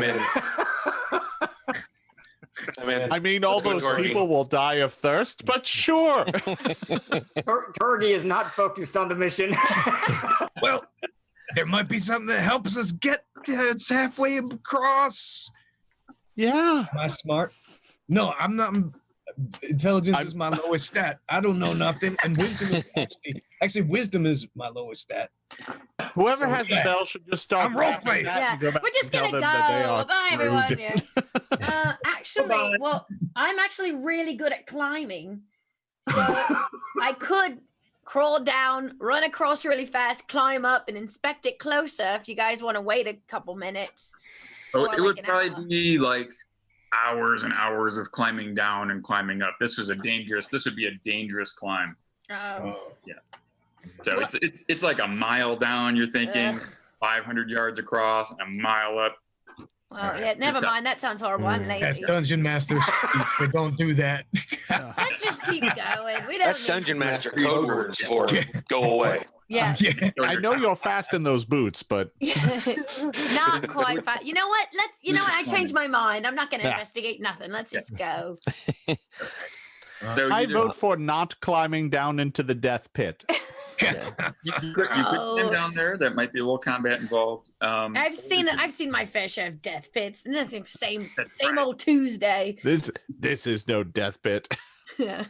Well, don't forget, if we do climb down, we go without horses, and on the other side, we still need to get from this spire to where our destination is. Oh yeah, I didn't think through my plan. I was just offering my services for climbing.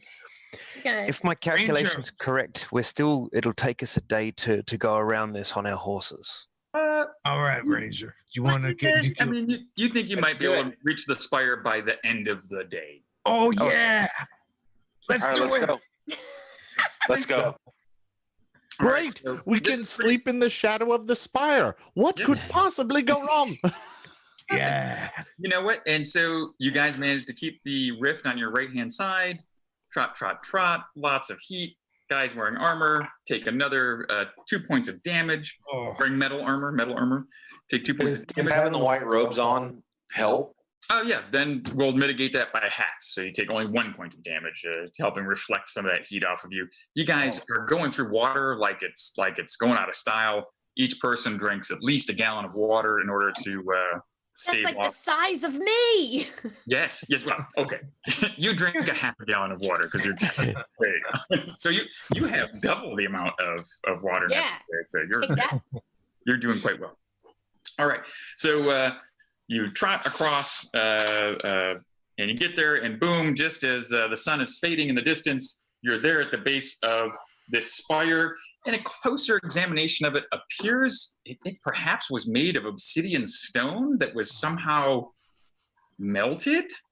Like perhaps it was a tower that was struck with some sort of horrendous force of heat and energy that melted it. So it was probably 100 or 120 foot tower of some kind that is now being kind of melted and into a stalagmite looking thing. But there you are. This Iron Justice battle axe that I have says it can detect chaos 60 feet. Mm-hmm. Is that like anytime I want, or is there a certain that's amount of time? kind of like a paladin would detect, would use that in this edition to detect evil. So you just have I'm using it on the spire. I've been in 60 feet of you this entire trip, and it's done nothing. You get the normal. Yeah, you get the normal. I'm just the normal chaos. Yeah. Yeah, from Wasp, but you're used to that by now. You're like, yeah, I subtract that. Yeah, yeah, you take that. You factor that. You got your filter. You filter that. So you don't even see it. But you get kind of a general sense of very, very light feeling. You can't really centralize it, but you feel like maybe this area is something unusual and it's associated with chaos. But not like an indicator. Fire feels a little weird. I'm feeling a little weird around this thing. Yeah, it's just I'm going to go ahead and use a charge on my wand of enemy detection. Okay. And I'm probably going to search for traps just in case, because if we're, I'm assuming it's towards the end of the day. It is, yes. Just it's almost cinematically. It's like the sun, the last rays of the sun are fading as. Yeah, and I've seen my fair share of death pits, so I'm just gonna, look around a little bit in case in the middle of the night when we're sleeping we don't fall to our doom. Well, that's a good point. So yeah, the base of this spire. I mean, it must have been a quite a sizable tower, but it's been melted down, so it's probably about a 50-foot around, and it's kind of oddly shaped up in probably 80-ish feet tall. I could but climb it's like that. totally melted. There's no door that you can see or anything like that. What's that was going to be the next question. What's the range on your detection, enemy detection? 6 inches. So 60 yards outdoors. Yeah. We are outdoors, so it's 60 yards. Yeah. Well, so quite a ways. It's kind of just going, but nothing, no great ping back or anything like that, and kind of looking. All right. Well, in that case, I bed down and go to sleep. On it, and it's like that's pretty good. And you guys are going about your business and kind of unpacking and getting ready to bed down or whatever. And about 9 minutes or so later, the sun's pretty much down now. You do feel some wind kicking up. Like, and you guys are not surprised though when your wand starts going. How long does that wand last for? 1 turn per card. So 10 minutes is how long that would last. So about 9 minutes. It's pinging, and sure enough, you kind of move your wand over. And from the heart of the Blighted Lands, you see the black, almost like a wave of black sand rising up from the ground and kind of swirling and kind of coalescing out of this, black sand is like a horned creature, all black. And just the bottom of it appears to be almost like swirling sand, and it's coming at you with these long black talons, and it lets out a piercing shriek as it gets close to you guys. Hey, Luke. Yes. So That I would be the start enemy? casting chant. Okay. All right. So let's go ahead and you guys cannot be surprised. So it's just an initiative roll. Higher is better than lower. So roll a party initiative. The creature got a 2 because I'm just terrible at rolling today. I'm gonna do a cool move with my dagger and do like a and immediately hide in the shadows. Okay. Then there's lots of shadows around. Exactly. So that is a good plan. So Stick around. it yells out its shriek, and everyone needs to save versus spell or be struck with fear. Did I get my chant off? It takes 2 rounds to do chant. Did I get that off? 2 segments? Yes, 2 segments. I'm sorry. You actually do get your chant going. Wait, I'm sorry. We're doing spell resistance. Is that? No, I'm sorry, dude. That's 1 turn. I'm in the wrong game. That's 1 turn. I do not cast chant. Oh yeah, that would be 10 melee rounds. Okay, yeah. So I'm sorry, for a thief at 11th level against spell, you would need an 11 to succeed on a 20-sided die, 11 or higher. Nope, not so good. I got a 10. But wait, it says +4 for saving rolls. Does that not count? Versus spell, but this is a spell-like ability. It's not actually a spell. So do you have a ring of protection though? I do. +1 ring of protection. Oh, look at you and your mind. You make it exactly what you need. So excellent. So you feel this piercing, eerie wail kind of assaults your nerves, and your stomach kind of becomes queasy and nauseous, and you start trembling, but you manage to overcome it, and you tell yourself, you faced worse before. Like, oh, he's a horrible singer. Oh. Yeah. Oh. It's worse than the Bee Gees. All right. Made my save on the nose. All right. Outstanding. Missed by 1. Oh no. Quick, here's my ring of protection. You feel all those symptoms, but instead of you are unable to control yourself, and you will be running away. Sorry, that was an A1. I missed by 1. Yes, but you're running away in fear for 2 melee rounds. You'll be running at maximum speed away from this thing because you are terrified. And anyone else? Any other failures? I made it dead on. All right, outstanding. Wow, we're all by the skin of our teeth here. Yeah. Yeah, you all feel this. This is something obviously, some sort of horrible abomination.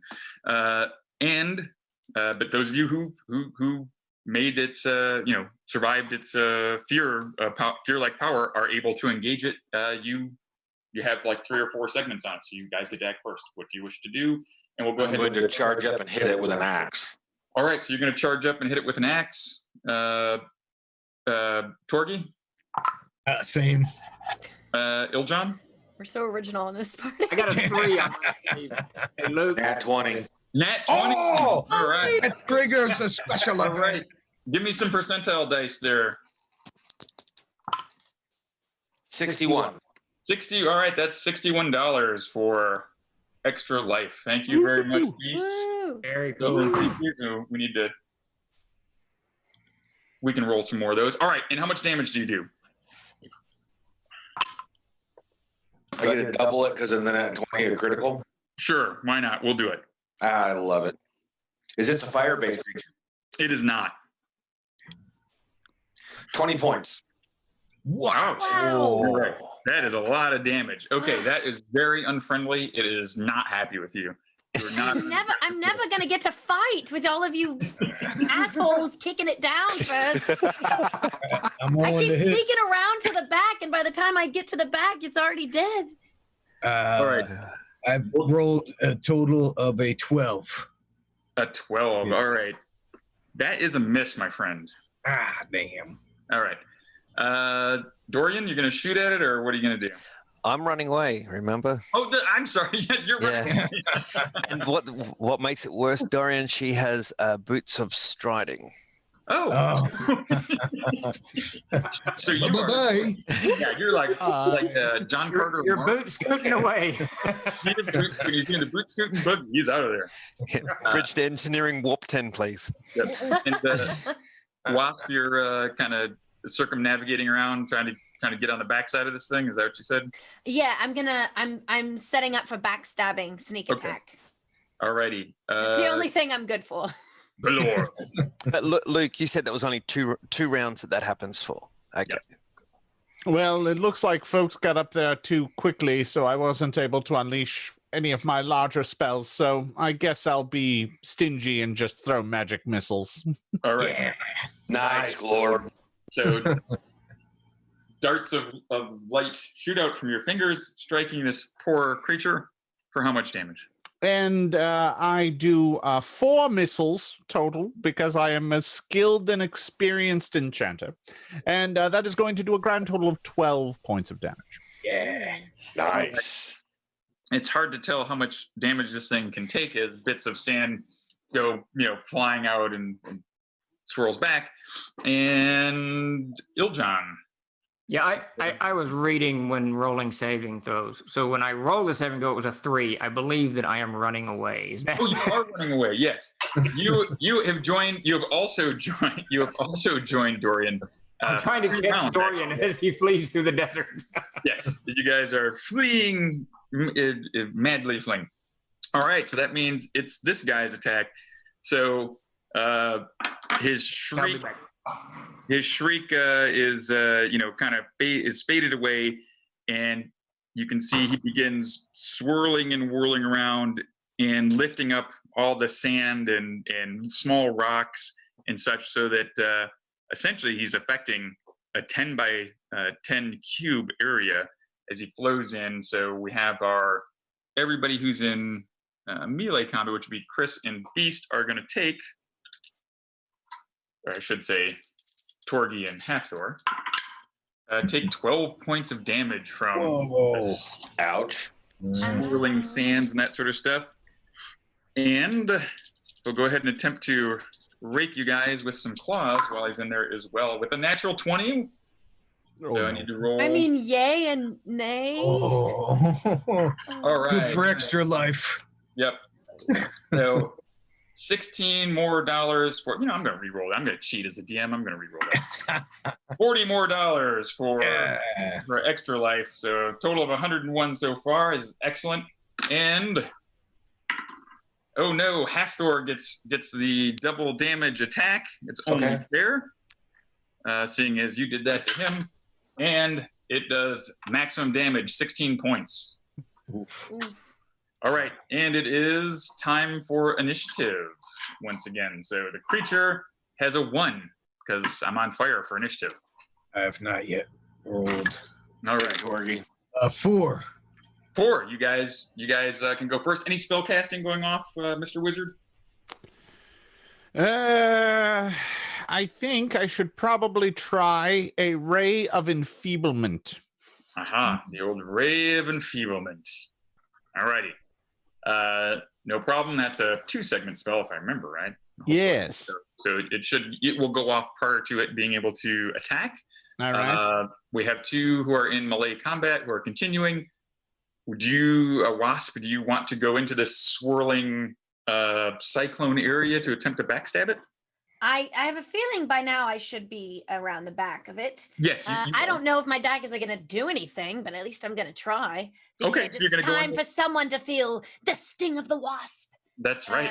As I. All right. How I got my name. All right. So we will go ahead and. All right. So Wasp, go ahead and roll your attack. Right. So if I'm correct, just because again, I'm not 100% familiar with first edition. Mm-hmm. I roll a d20 and I add +4 for hit adjustment and +1 for my dagger. Yes. Correct. Excellent. Oh, so close! It was a 19. Oh. It was so close to a natural 20. All right. So that is a good hit. So 24 total. All right. And the Ray of Enfeeblement will also be blasting in this thing. I think do you have to roll to hit with the Ray of Enfeeblement, or do you just automatically hit? It automatically hits, but they do get a saving throw to negate. Okay. Ooh, it makes it saving throw. Well. It made it. I thought it soaked away. I can't remember, like a couple of points of strength, if I remember right, from being hit with the Ray. It's been a long time since I used that spell. I don't think I've cast this version of it in 30 years. It's been like 30 years. Yeah, I think I tried it once as Melp, and I was like, yeah, this is not that good of a spell. This is that great. No, not that great. So I did it once, and I was like, no, that's a throwaway spell. I don't want to play it. I could have reduced its total damage dealt by 33%. Very nice. Very nice. I like that. That'd be Nice good. complicated math. Yeah. Exactly. All right. So dagger into its swirling lower parts. Yes. I'm assuming. Am I rolling for damage? Small or large? D4. D3? It's a regular size, so you'd roll a D4, and I believe you are triple, or are you triple or D4 plus 1, and then for damage times 4 for sneak Times attack 4. only. All I right. took really good notes. Yes. You can thank Xander Genre for that. Okay. Xander. Oh poop! I got a 1. Okay, so 1 plus 1 is 2. Plus 1 is 2 times 4 is. All right, 8 points. 8.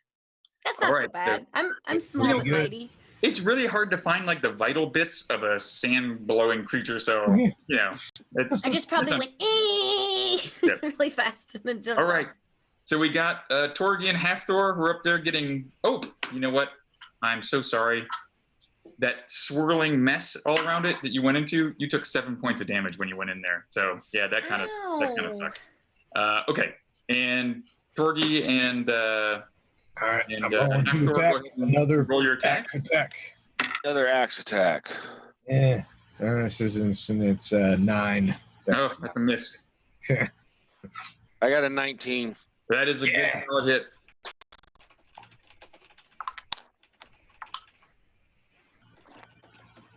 Yeah. 11. 11. So you swipe your axe through it, and as it instead of swirling and closing up the wounds, this time it makes a horrible this horrible look on its face as it just turns into sand, black sand, and collapses into a pile at your feet. Ooh. And all the rocks and crap fall out of the sky before they can do more damage to you guys. So you have defeated this Blight Devil. Yeah. So have Dorian and I finished our scouting mission to the north? Yes. You're pretty sure the rift is exactly back that way, and you guys. It's almost like you're in mid-flight, and then suddenly this feeling lifts from you, and you kind of regained your spine. Dorian like throws a copper to Ilya and goes, "Yeah, no, you're right. It is pretty much the same this side as well. Great job. Let's get back to the others." Let's go back. So Iljon and Dorian sheepishly return to the party, looking rather guilty. Of course, it's pretty much pitch black by this point in time. The sun's pretty much down. So you guys gonna spread out your. Can I poke around in the pile of sand that used to be? Sure. Let's see. What we fought. Yeah, let's have a look. You know what? Hey, Luke. Yes. While they're doing that, I'm going to do a couple of things. I'm going to look in that melted tavern or that melted tower for any kind of basin-like shape. Is there anything that's melted like a pool or anything like a bowl, anything like that? There is an area that looks like probably towards the base that's gone out, and it could potentially be a little basin area. Yeah. All right. I cast Create Water in that so everybody can replenish their water. Okay. All right. And well done. Anybody who's wounded, I'll use the Staff of Curing to cure. All right. Thank you. Yeah. Oh, thanks. Yeah, I'm pretty. I do have some light chafing.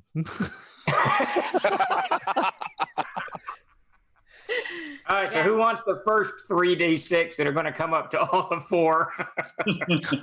I'll take it because I get first. Oh yeah. I'm actually not in too bad shape. So give the higher numbers to the ones that are injured a little bit more. Beast, how bad are you? I only got 7 points. So. All right. Took quite a bit. I'm like 32 points down. Holy crap. All right, so we'll give Beast 3d6. Oh my God, I'd be dead. 3, 9, 10, so 13, Beast. You get 13 back. Thank you. Can I give my 4 points to him? Because I'm still okay. Like I got, it was just a flesh wound. I'm all right. I'm 22 points down, so I'll take one of them too. Yeah, can I you? I'm just gonna sit this one out. You go take 16? care of them. Great. Yeah, Dorian's 5 down. I'm happy to let others take that. Yeah. All right, so I can only do the staff once on any one individual, but I'm losing target. I'm pretty good. I do have a Cure Serious that I can do. Save it for me. I'm just 6 down from my total at this point. All right, Beast, I'll give you a cure serious there. All right. There. 8, 9, 10 points on that. Thank you, sir. Excellent. All right.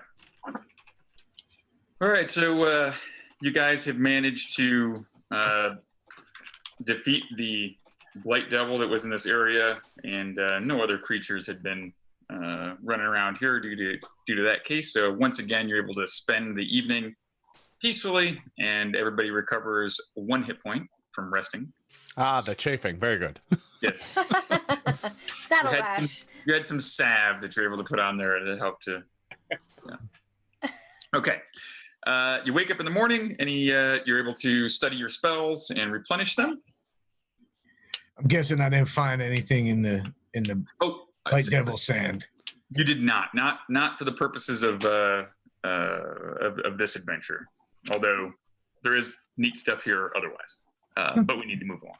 So off you go, and you put the spire behind you and head off into the rising sun early in the morning as begins to sun creeps across, and you trudge along for some time, and you see in the distance something that you heard of only in fables. There in the distance there appears to be a large statue, perhaps, of a cryosphinx sitting in the middle of the desert, looking basically right back at the direction you're coming from, kind of maybe at the spire area. It's about 10 feet tall, but you're easily able to walk around it if you do not wish to go close to it. It's about 100 yards in the distance. And there's no blue minarets anywhere in sight, anything? No, not right here. You figure the ranger's like, could be a little ways more. Yeah. Then let's. Map has reliable. We skirt the Sphinx. Okay. Yeah. You are able to skirt around the Sphinx. Trudge. Fortunately, you have water. You're wearing the white robes. You've gotten smart, so 1 point of damage to anyone wearing metal armor only. Trudge. The sun is beginning to set. And as you guys trudge wearily up yet another gray and black sand dune, the oppressive heat, a constant weight pressing on your shoulders, the dark sands resisting each step, seeming to suck the energy out of you as pulling the sands, pulling down on your boots. You crest the dune. You blink and rub your eyes to make sure that you're not seeing a mirage, because there, buried in the sand, are the tops of several towers, turrets, and minarets that peek up. You appear to have reached the ruins of Gilmeme. The wind whips through the area, and you shield your eyes and scan for the 2 blue minarets that are supposed to presage the shrine of Darwah. And traps. They lie below you amidst the ruins, no more than 200 yards distance. You wipe the sweat from your eyes and head down there, or not. Yeah, head down there. We see the blue ones. Did you say I just want to put words in your mouth. I didn't want to. Yeah, fair. Yeah. Galob, what's the range on that wand? Do you want to give it a little bit of a test run again? Well, its range is relatively close, sure, but we can give it a try as we approach. I mean, I have a lot of charges. I'm sure. I like to be prodigious with them, but very well. Yeah, I'll use the wand of enemy detection again. Okay. So you turn the string, dial or whatever it is, and part of it kind of lights up and starts thrumming, and it's like a little rhythmic pulse. This is. It's like, nothing of danger. And you guys are headed down towards the minarets, and you're kind of have to skirt around a low sand dune. And just as you're about to kind of come around this sand dune, the pulsing begins to get a little faster. What do you wish to? Yeah. I get a sense of direction, right? Yes. Yeah. It's probably maybe If you go around the sand dune, it's probably over to your right front.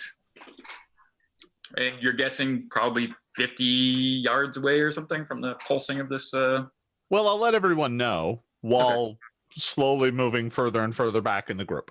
Okay. So you point my axe, my detect chaos axe, towards where he's pointed his enemy. Said the enemies is.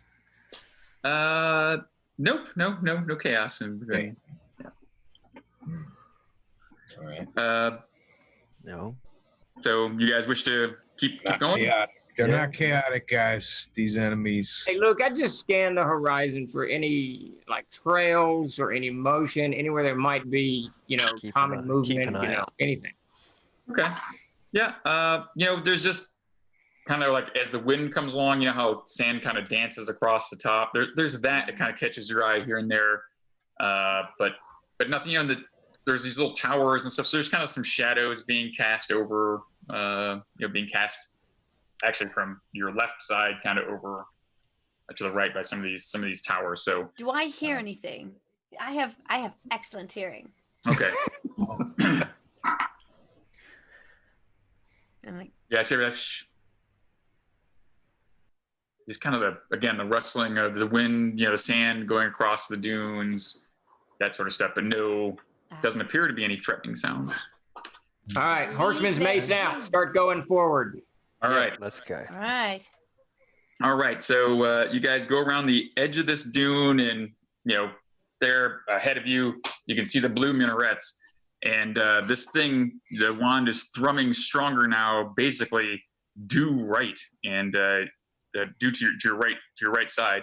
And you look over there, and with the help of this thing, you see that they're in the shadow of this tower. There appears to be a giant scorpion.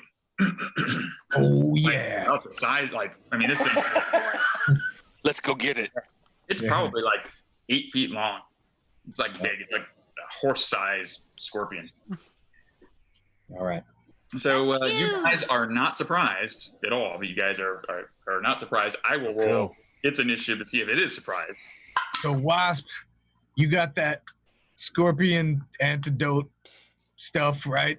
Yep, but guess what? You immediately don't see me because I'm immediately going to hide in the shadows and do exactly what I always do and sneak away because I'm useless unless I'm stabbing it in the back.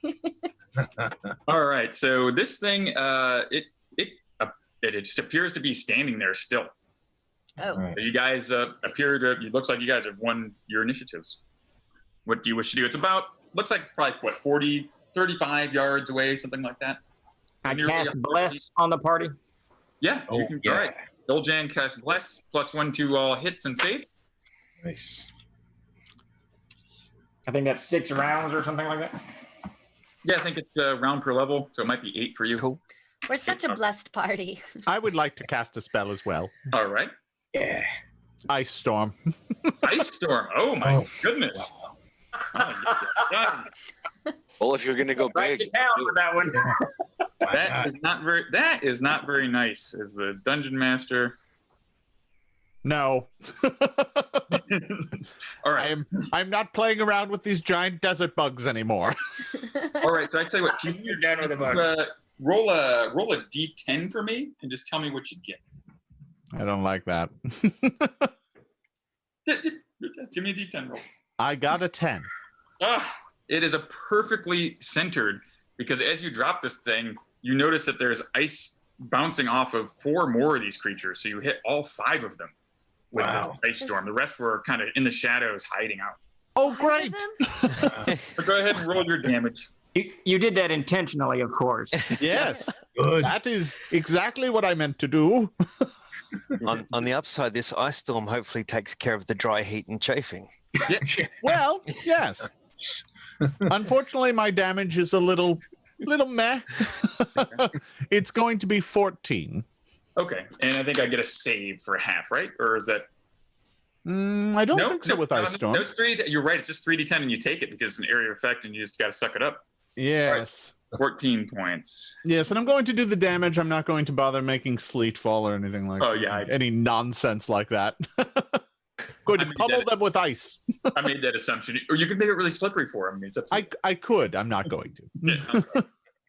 All right. So they are less than pleased with that.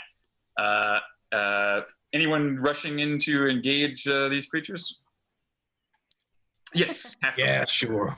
All right. So we got our. How about Dorian? Are you going to? Yep. With the spear that you've furnished Dorian with. Yes. All right. So all in with my mace. I'm charging in with the mace. All right. So 4 of you are charging in. Wasp. I'm sneaking in the shadows with All right. another shadow scorpions. I'm like, hey, All right, what's up, buddy? All right. I'll roll percentiles for you to see how sneaky you are. See that? Look at that. Is that what they look like? There we go. I'm like a 96 on move silently and an 80 on hide and shadows, so I can roll for it if you like. I did. So you're very quiet, but you still might get jumped on. So shockingly, these things were waiting for you to close a distance, and then they leap into the sky. They leap up, and they have some sort of carapace type of thing that spreads open, and they kind of come gliding in to jump at you. They're flying scorpions? They are sort of like jumping, flying fire scorpions. So yeah, that's pretty horrible. Oh, did you say fire? Don't actually use fire. I remember these. I did say fire. He did say fire. He did I did say fire in the name, but I will explain that to you here in a moment why they're named that. They're just giant scorpions. So, all right. So it comes. I remember these things. Growing up in Australia, we used to come across these things on the way to school every day. Yeah. Right. Yeah. This is nothing. This is nothing. So, giant flying scorpions. One leaps towards Turkey. Wow! It misses. Man, I'm afraid it misses you all 3 times, Turkey. Yeah. Yep. Take that, fire scorpion. Luke is rolling horrible I'm gonna need some new dice here, guys. This is pretty bad. All right, Hathor, you get missed with that, and the stinger misses too. Boy, oh boy, guys, I'm just having the monsters are having a hard time today. All right, it's that bless spell. Yes, it must be, and I think it was the ice storm. It's really thrown them off on the jumps there. Yeah. All slippery. You know what? They probably froze their little. I have not rolled above a 10, guys. All right, so good. You get missed. And pretty happy about that. Wow. All right, so I'm gonna have to retire these dice here. Dice jail. Put them in dice jail. That's 9 rolls. That's 9 rolls of a 10 or below in a row. So, all right, dice, you're being put in the punishment area of the dice box. All right, so the 4th one is going to jump up and glide towards Dorian. Get those dice back for just one more roll. Still cannot I still can't get above a 10. I rolled a 10 several times, but that's it. All right, and then so that was the 3rd one. We got a 4th one who's jumping towards 1, 2, 3. That was it's 5th one. So Bonnie, you didn't make your Wasp, you didn't make your hide and shadows.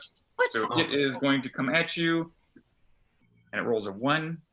Oh. So maybe it just trips. It just trips and kills itself. It kind of got smashed.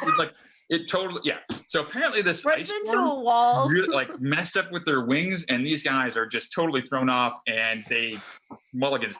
This is usually a very deadly encounter and causes a lot of damage, but I missed 15 attacks with these things. Didn't roll above 10.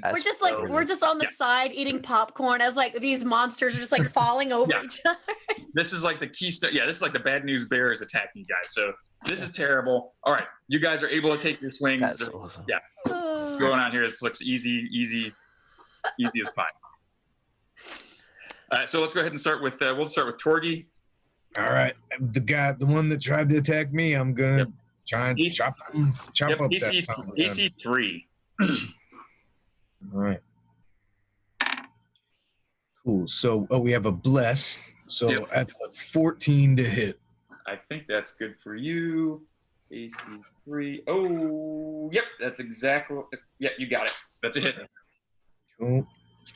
And then with the bless. Bless does not do plus on the damage though, just on the saving throws of the hit. So with the battle axe and the plus, it's yep.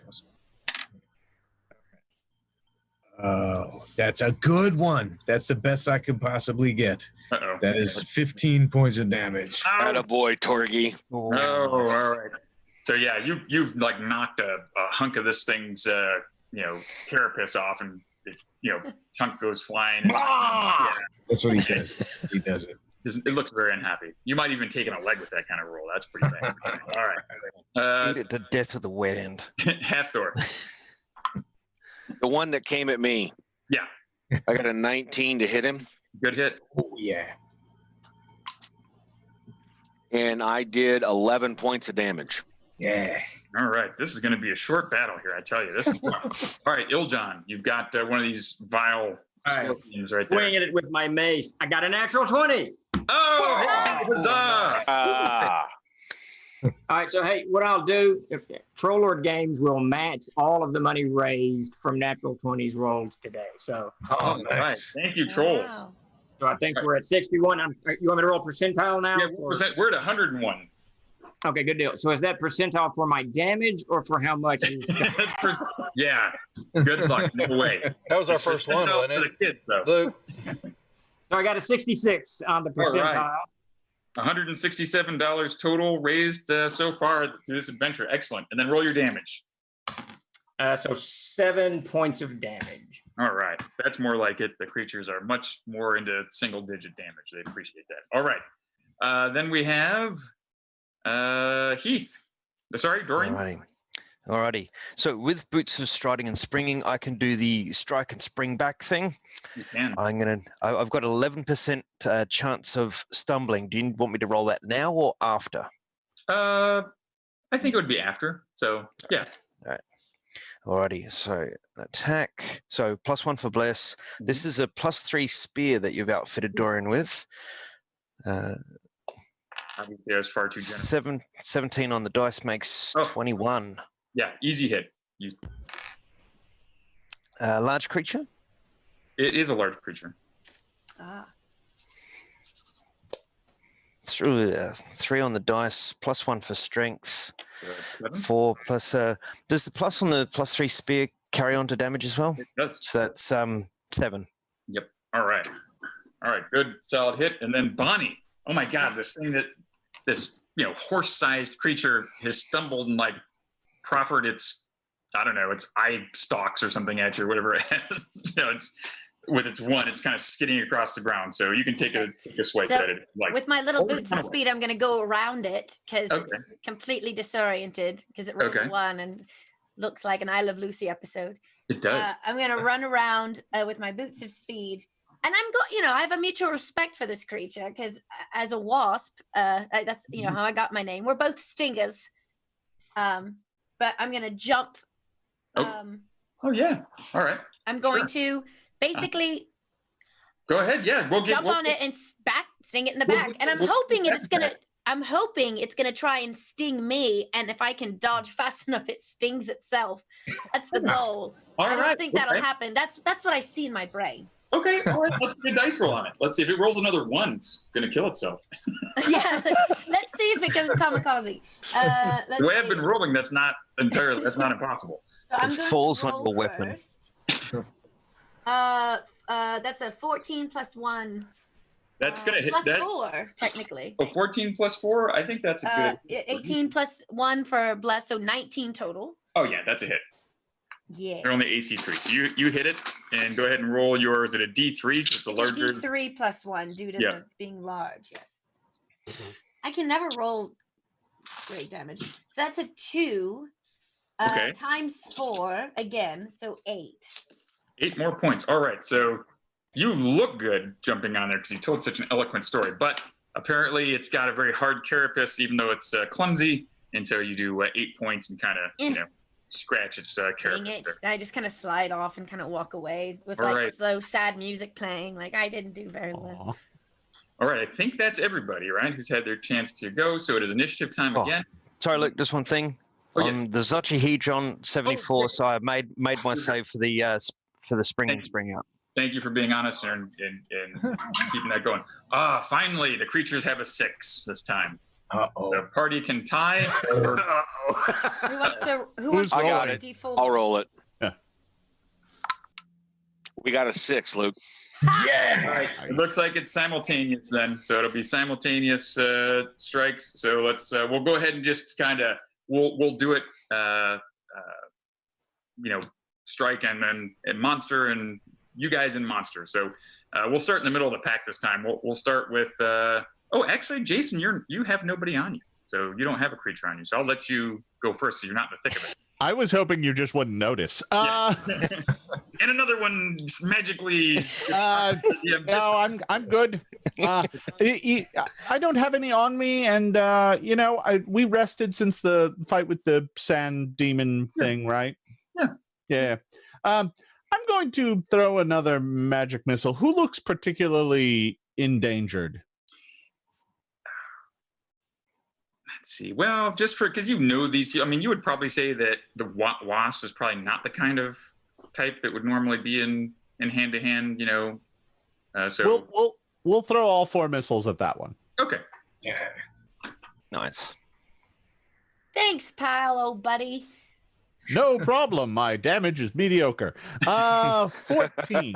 That's pretty good. So yeah, you definitely the little knives and swirling hand axes of force come out and send pieces of chitin everywhere. It's little still glowing books. It's glowing books. Yeah, whatever. It's still moving though. You don't knock the life force out of this thing yet. So there you go, and we'll start here with we'll start at the top again. Torgi, go ahead and roll your attack on it. It'll roll its attack on you. All right. Oh, that's much better. Is a 19 to hit. Oh, you hit it definitely. You hit it very, very well. And I'll roll my damage on it, which is now it's the worst I could do, but not bad. 8 points of damage. Oh, that's that was a great you scored it greatly across its back. However, it managed to hit you with both of its pincers and then sting you. All 3. All 3, yes. I was in fuego. So you take 13 points of damage, 14 points of damage with the stinger, and you need to make a saving throw versus poison. Now, he gets a +1 for the bless, doesn't he? He does, and he's I do get a +1 for the bless. Thank you. You're welcome. All right. Yes, I made it easily. Okay. All right. So if you make, blah, blah, blah, blah, blah, blah, blah, blah, blah. Not too bad. Poison check negates the extra damage. All right. Well, that's too bad. All right. I was just reading to see if there was any damage on it. So it's just a lousy 13 points. So no problem. All right. Half-Thor. Yes. Roll your attack, and it will attack you as well. Okay. Oh, doing better. I don't like this new dice that you've brought into the game. Yeah, I don't like it either. Can we go back to the ones that you were rolling earlier? I missed with the stinger. I got 19 to hit. You hit it. Ooh, nice. And it took 9 points of damage from me. Ouch. All right. It takes 9 points, and you take 7. In return, then we'll drop down to Iljan, the Believer. Not the believer. He's a big fan of his god. I got a 1. You got a 1? A natural 1. All right. No. You go to swing your sword and, your mace or footman's flail, whatever you got there, making yourself much more vulnerable. And it manages to, with the +4 I'm giving it, it manages to hit you all 3 times. Oh, that's not good. And you take 20 points of damage and need to make a saving throw for poison. Paralyzed. Oh, don't forget your +1. I doubled my previous roll, so I got a 2 on my saving throw. Okay. All right. So. Ow. Oh dear. That's the. I believe you're in trouble. I'm going to need another believer. Oh yeah, okay. So it does. The poison does another 3 points of damage to you right now. So you take a total of 23 points this round. Oh my gosh. So that's it. That's not so bad. You're not dead or anything. All right, and it looks like we are on Heath, right? Yeah, Dorian. Dorian. All right, Dorian, you attack, and I'm sorry. You sprang away from it, so it actually has an opportunity to 1, 2, 3, 4. It'll chase after Dorian if you are going to engage it. On a 5, 6, it'll try to leap over at Glorb. 6. It leaps over towards Glorb. Oh no! So it leaps towards Glorb, and that's going to be 3 hits on Glorb. No. Oh no. That's not good. Oh. So now my dice are on fire here. Oh, this is bad. All right, so you take 7 points from pinchers and 4 points from a sting, and a saving throw, please. So a total of 11 points of damage. I'm adjusting my hit point total. All right, saving throw versus poison. Oh, you got Wasp. Poison, magic user, 7th level, 13. Yep. But you get a +1. Oh boy. I got a 18. Yahoo! Yes. So that negates the damage, any additional damage. You are safe. And Dorian, you can go ahead and jump in and attack that one, or so let's do the same again. Spring in, spring out. 14 on the dice. That's going to hit. That's going to hit. Same again. So that's a 7 in damage. All right. And I'll roll lose 100 for the stumble. Okay. 32. So no stumble. All right. You are safe and good to go. And then Bonnie, this thing, you guys are going simultaneously, so you're on top of it. So it knows you're there, so it's trying to shake you off. So it's just a standard hit, or you can. So it's not really a sneak attack anymore. It's not a sneak attack anymore. All right. Let's see what I can get with it. Oh my goodness. The luck of the halflings. It rolls all under 10. You are missed. Oh, thank God, because I rolled a 4. Well, technically, oh no, because I'm not doing a sneak attack, so I can't add any of my. Yep. So you kind of probably stumbled. You probably stumbled and kind of rolled off this thing, and it just was circled around, and it couldn't find you either. So, all right. So it's all discombobulated. I think we've got everybody went that round. Any spell throwing going off for next round? Yes. Yes. Okay. Casting a spell. All right. So it's initiative time. Who wants to roll it for the party? I got monster die here. I have yet to roll it, so I got a 6 again. Oh no. Glorb, you're up. Oh, I don't want to be up, but all right. Is up. All right, here we go. Dorian rolled a 4. Here we go. Dorian rolled it and got a 4. So yep. So the evil beasties are going first. Yeah. And blame. Goodbye, everyone. I think we'll reverse the order here, and we'll start with Wasp again. So Wasp, what do you? Oh, you're gonna get. That's right. So because I fell off of it and rolled away, and it rolled so low, I'm going to hide in the shadows and do exactly what I just did, and try and sneak behind it again to stab it in the back. It's able to kind of sense vibrations in the sand with its little pieces. It does 1 point of damage to you with its stinger. Yes. You need to make a save versus poison. But being a halfling, I think your save versus poison is very, very good, if I remember correctly. Yes, I'm pretty good about that. Let's see. Oh, and I get a +1 for a bless. So thank you for that. I am fine. Okay, so 14. No additional damage. You take 1 point. That's the total amount of damage you've taken out of this deal. All right. Iljon, the believer. Uh-oh. Let's see if we can improve our battle stats here. All right, so it looks like we got you with just one pincher. That's all we're gonna get. I don't think I hit you on that one. All right. Oh, actually, I hit you with two pinchers. I hit you with 2 pinchers. 7 points. Right. Yep. Half Thor. Is that? Not sure if that's a 1 or a 20. I think it's a 1. It's probably definitely a 1. There's a poo-poo side and a skull side. So it's a 20. So it's a 20. Huzzah! All right. So the 20, $72 for the kids. So I mean that's good. Yep. Yay! Yay! We were so excited that you got that. Free $239 from this game. So. I thought you were going to say 239 damage. Oh, no. And the stinger did not hit. So the horror. It's just one pincher. or 6 points of damage. That's it. Okay. Uh, aren't you doubling it because of the 20? I doubled it. Oh, you did double it. Okay. Yeah, I just rolled bad. Sorry. Yeah. I would like to give you more damage, but I'm too honest. I can't do that. All right, Torgy Firebeard. Ooh, we got another 20. Oh no! $1 more. All right, so we are up to 300 even. Nice. 300. I mean, I'm loving the raising the money part, but maybe we should roll the 20s. Can we switch Let's this? start rolling them 20s. Let's see. I'm going to see if an 11. Ooh, narrowly missing with the stinger. Very narrowly missing, but still. We'll make Luke feel bad, and if he rolls a 20, it takes away from the total. So that way he's less inclined to roll a 20. All right, but the damage is a little better. You take 14 points of damage from a pincher, and that I believe is the entirety of our beasties. Oops, I lied.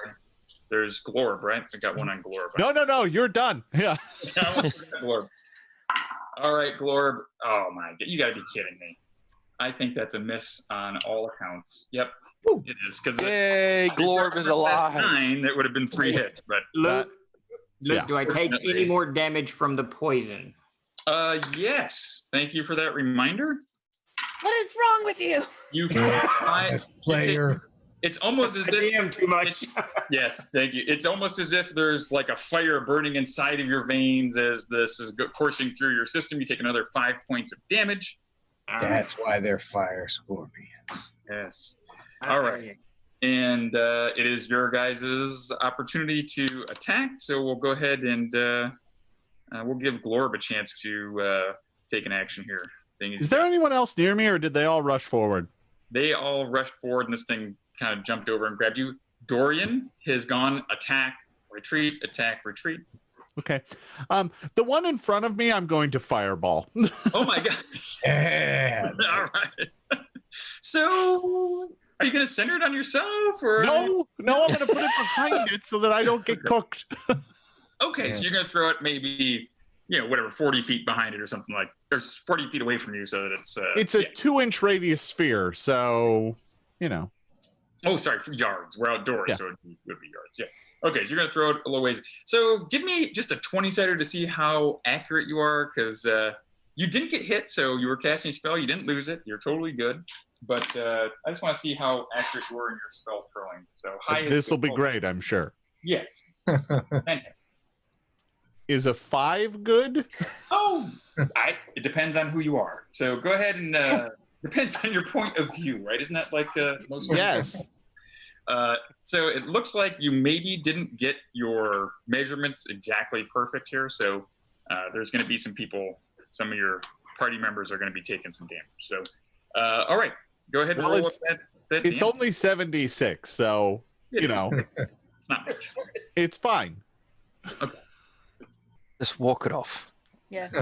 In case Some you dirt didn't in it. know, Globe, we're all very flammable. So Well, I mean, it's 24 points of damage.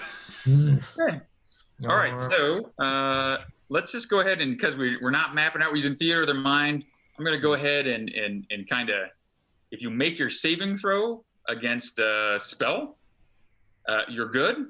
If you blow it, let me know how much you missed it by, and then we'll determine how much damage you took. But not me, for right? That's for every No, member that of the- counts for you too. You might have goofed this. You might take half damage as well. So go ahead and roll it. Ooh, and don't forget about Bless, because with Bless, you saved me. That +1 has been a saver. I'm assuming that all the scorpions have to do this too because we're engaged with them. You would be correct, sir. I got a 22, natural 20. 2 natural 20s. All right. All right. 2 natural 20s? Yeah. Oh my gosh. Heath and the Believer. I rolled a 20 on my percentile. All right. $320. And then Heath, you got a 20 as well? Yeah, so percentile? Yes, sir. 59. Awesome. 379 is our running total for this game. Wow, way to go, guys. We started slow, but we're on a roll now. All right, so you guys take 0 points. Well, You guys take 0 points of damage, and I will roll Ooh, Torgi, your scorpion gets roasted. Half-Thor, yours is fine. I'm not. Iljan is fine. Okay. Dorian, it critically failed. It died. And the one on Wasp made it. So it looks like we wiped out 2 of the scorpions. And Half-Thor, you took some damage. What'd you miss by? I missed it by 1. Okay, you take 12 points of damage. Okay. I made it spot on. Did the one in front of me die? Yeah, that was the one you referred to as being in front of me. Let's see. It was. Oh yes. Yep. It's dead. You blew it up. You blew it up real good. Yep.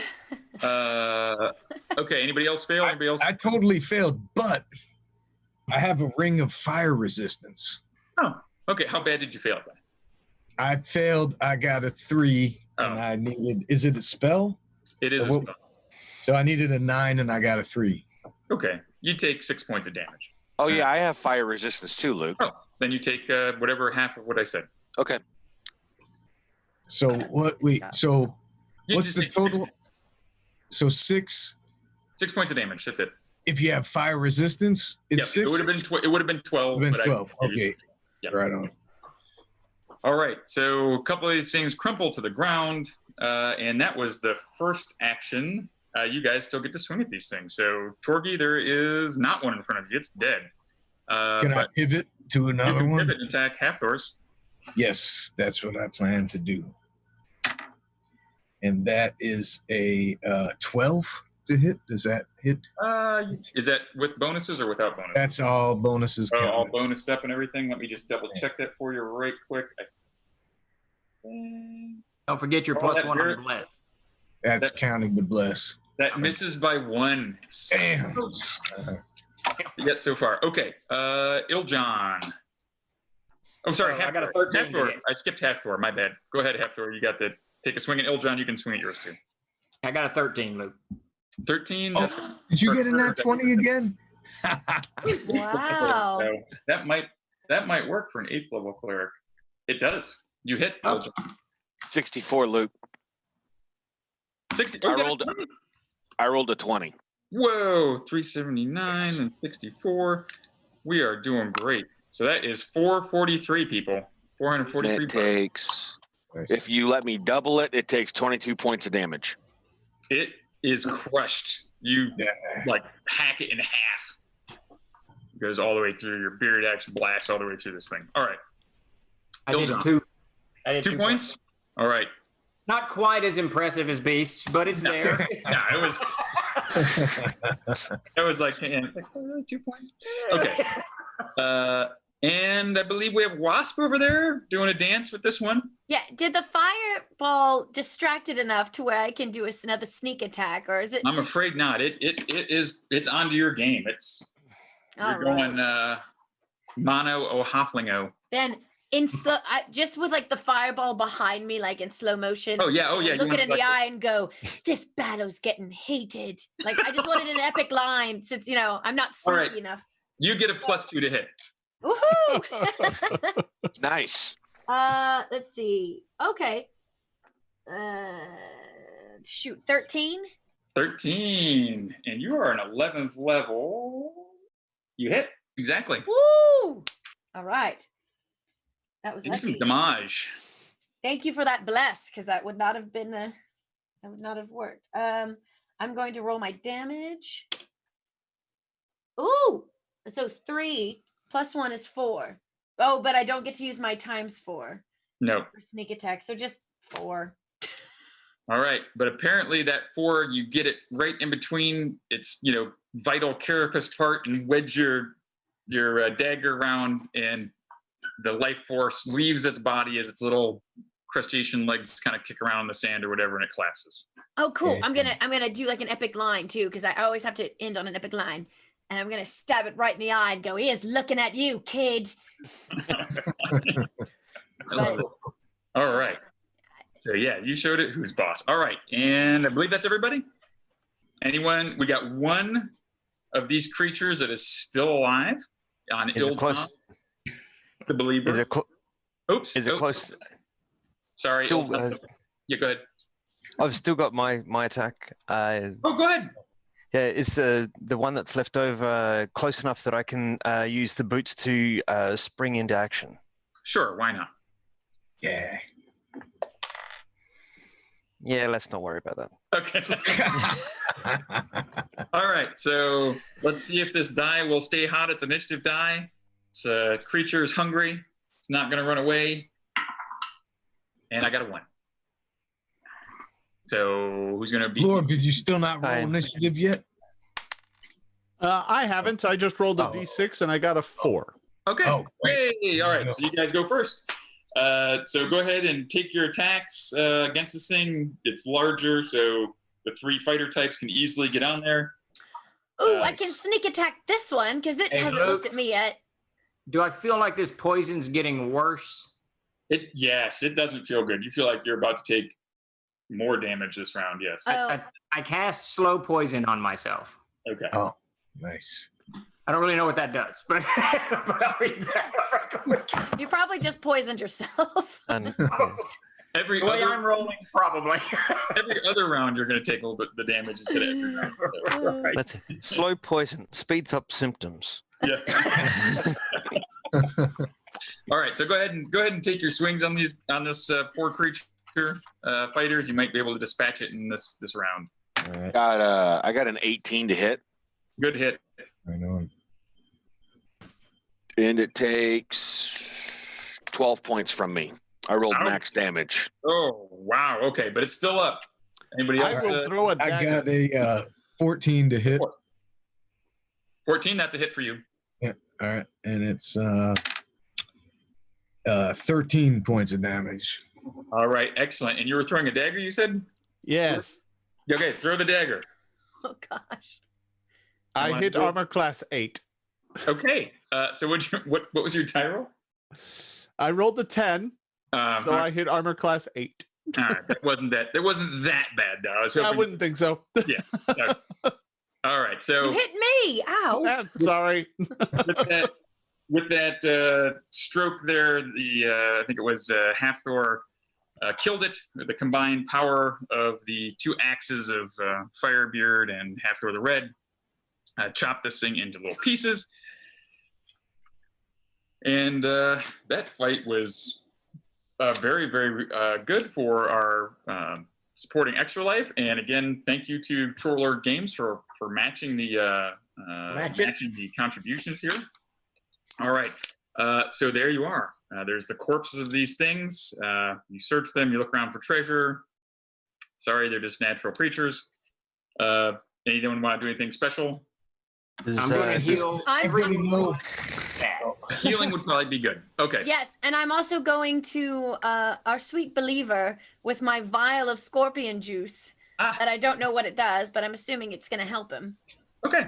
It's more poison. Maybe like drop a maybe. Telling you this is scorpion poison. Put it on your weapons. It's really You good. said it's a vial, right? If I give him a few drops of it, because I don't want to give it all to him. Put a few drops under your tongue or whatever, and it's a cool sensation flows through your body, and you're no longer feeling like you would take an additional D4 of damage. The poison does a total of 5 D4 of damage: 1 D4, 2 D4, 3 D4, 4 D4, and 5 D4 cumulative, and then it has run its course if you're alive.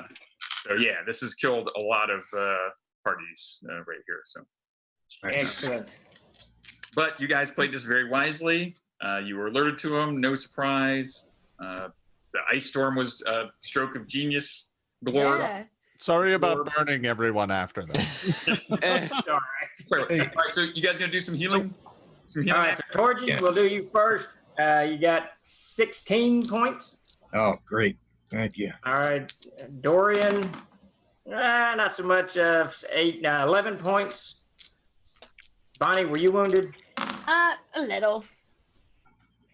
Actually, I don't need that. I'm not that wounded. You use that on someone else. Yeah, can you give it to Beast? I think Beast got the most injured out of all of us. And I can use the staff 1 time a day on 1 person, so I can do. You know what I mean? I can't. I see. So you can do them all. You can do us all. All right, we'll take it. Okay. All right, so Beast, 8, 9, 10, 13. Thank you. Wizard, were you wounded? He's got to move his familiar. Ah, yes, I am wounded Okay. by both the scorpion and my cat. All right. 8, 9, 13 on that one. Ah, I'm all better now. All right. So I got one cure series. I should probably Oh, heal you could do me if you want to, Believer. I'll be right back, everybody. Oh, I'm I gotta heal a little wounded, just a Oh. little. He like teleported. You see him teleport? That's a neat trick. All right. Who needs the cure serious? Probably Beast. I mean, yeah. How far down are you, Beast? Let's see. I'm like 15 down. All right. That's not so bad. Coming your way. 6 plus 7 plus 1, whatever that would actually be. Is that 14? Yeah, that sounds like 14. Yeah. Do you need it, Torgy? I'm 23 down. Take it, Torgy. Yeah. Take All that right, so 14. All right, cool. You can use the staff on me, Believer, or did you already? I did for 12 points. Oh, I'm all All the right. way up. Dungeon Master. Yes. Can I try to? Well, this is what I'm going to attempt to do, and we'll see. I guess you tell me if I feel like I've done it. The scorpion stingers, right? Yes. I'm going to try and like chop open with my axe. See if there's any goo in there, like rub it all on my axe blade. Like if it, like basically my intent is try and put that scorpion poison on my axe blade. Okay, yeah. So carefully harvesting the venom from a dead scorpion yields 2 to 12 applications of venom. All right, cool. That's a good idea. And it will add 4 damage to a weapon. All right, so what should I write down again? Just take. Here, I will roll the dice for you here. You found 4 applications of this poison that you're able to put into a pouch or something. You kind of put it in there, That's a take the great bladder, idea. stick it in a pouch or whatever, and there you go. I was just about to suggest that. Yeah, What does it do? It gives you. It gives you what? Plus 2d4 of damage to the first hit when you attack a creature. Damage first hit. Can we spread that around, or is it all in one pouch? Can we? Yeah, you can spread it around. Yeah, everybody. I want to. I'll take one, and then whoever else wants to take the other ones. All of you guys got poison on your weapons. A little harder for the mace or the flail that you got there. Yeah, I don't do it. I'm not doing it. Poison, that's crazy. What would it do to my daggers? Your golden-haired god Justin does not believe in the use of. Doesn't approve. What would it do to my daggers, Luke? So I can write that down. You get a bonus on your first hit, like you successful hit. You'll get plus 2d4, so 2 to 8 extra points of damage from poison. And then is it dissipated after It that? does, yeah. It basically wiped off. Okay. How many did you say? 4 of them. Yeah, but he spread them out to everybody. So I just said everybody gets to go ahead and use them. Okay. Everybody with the edged weapon can use it. Nice. Yeah. No, I'll undoubtedly poison myself. So yes. it'll be like Yes, you'll roll that one. There you go. No good. So there you are. You see a couple blue minarets. The sun is beginning to fade. Oh yeah, the blue ones are the ones we're looking for. Yeah, you got to get the wooden rods off, and the wooden rods will divine us a door. I'm taking the wooden rods out. All right.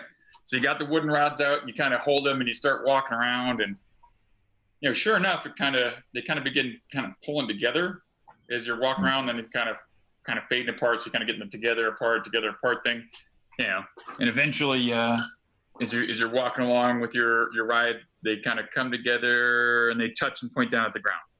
And the 2 minarets on either side, so it's in the middle of them and probably like 100 feet away. All right, this looks like this is where the door's at. Yeah, it looks like it's just a pile of sand. Wasp, you want to check this before we start to go in? That's a great idea. Let me look for a trap or some kind of. It just looks like a big pile of sand. Well, I'm gonna dig with my little hands. All right, so you dig. Do I And, detect any enemies? Oh. Yeah, did you say that thing was good for 10 minutes, or are you using another charge? I'll use another charge. I have something like 50 or 60. It's fine. Stupid one. Yes, you detect some sort of enemies. So there's the 2 minarets in front of you guys, and spread out a little bit, and you're 100 feet away or so, kind of in between the 2 blue minarets, but maybe 60 feet in front of you or so, 60, 80 feet in front. You get like a, detect something going on there. Is it where I'm digging? Do you detect where I'm digging? Well, it might be the party. I mean, I don't know. I just fireballed everyone. So I don't know. We're all surly. Yes. You're all a little irritated. So you think that maybe there's something under the ground here, perhaps? That's what you're kind of sensing. It's not on this level, but, you're getting a faint kind of detection. It's hard because it's underground, so you're kind of like, the rules are telling me, I don't know, it should be 60 yards or 60 feet because we switch, when we go subterranean. So. If there's something under here, maybe someone else should help me dig. I'm quite small. I'm not getting much, I'll do that. I'll help you. I'm not getting much leverage here. If the rods are telling us something's here. It is. All right. All right. Everyone help me dig, please. I'll help dig. Small and Yeah, mighty, I'll help but there's dig. only so much I can do. All right. So you guys are dig. I cast protection from evil on the party. Okay. How long does that last? Duration is 3 rounds per level, so 24 rounds. All right. So 24 minutes. So you guys are digging, and you guys are working at it for some time, probably like 45 minutes or an hour. So the protection spell. Disregard. That's a touch thing. I cast it on Bonnie while she's digging. After what seems like spells. after what seems like an eternity of toil, even at night, because it's nighttime now, it's still hot. Well, actually, it gets cold at night. I apologize. Actually, you guys are kind of chilly, so this work keeps you warmed up. But you dig, and you see in front of you copper doors. You finally excavate about 12, 14 feet down. They are 12 foot high and span 8 feet. The copper door is covered in a thin green patina, enhancing the appearance of the numerous aquatic scenes embossed on the portal, such as tritons, mermaids, naga, narwhals, squid, and the like. That's promising because we're looking for water recharging. Yeah. You quickly scan the exterior and determine that the doors must open inward, as there are no hinges visible. You wish to do? You should check down for chat. We had to figure out how to activate the magic or open the door. Yeah, there's no lock whatsoever, you said. Yeah, no.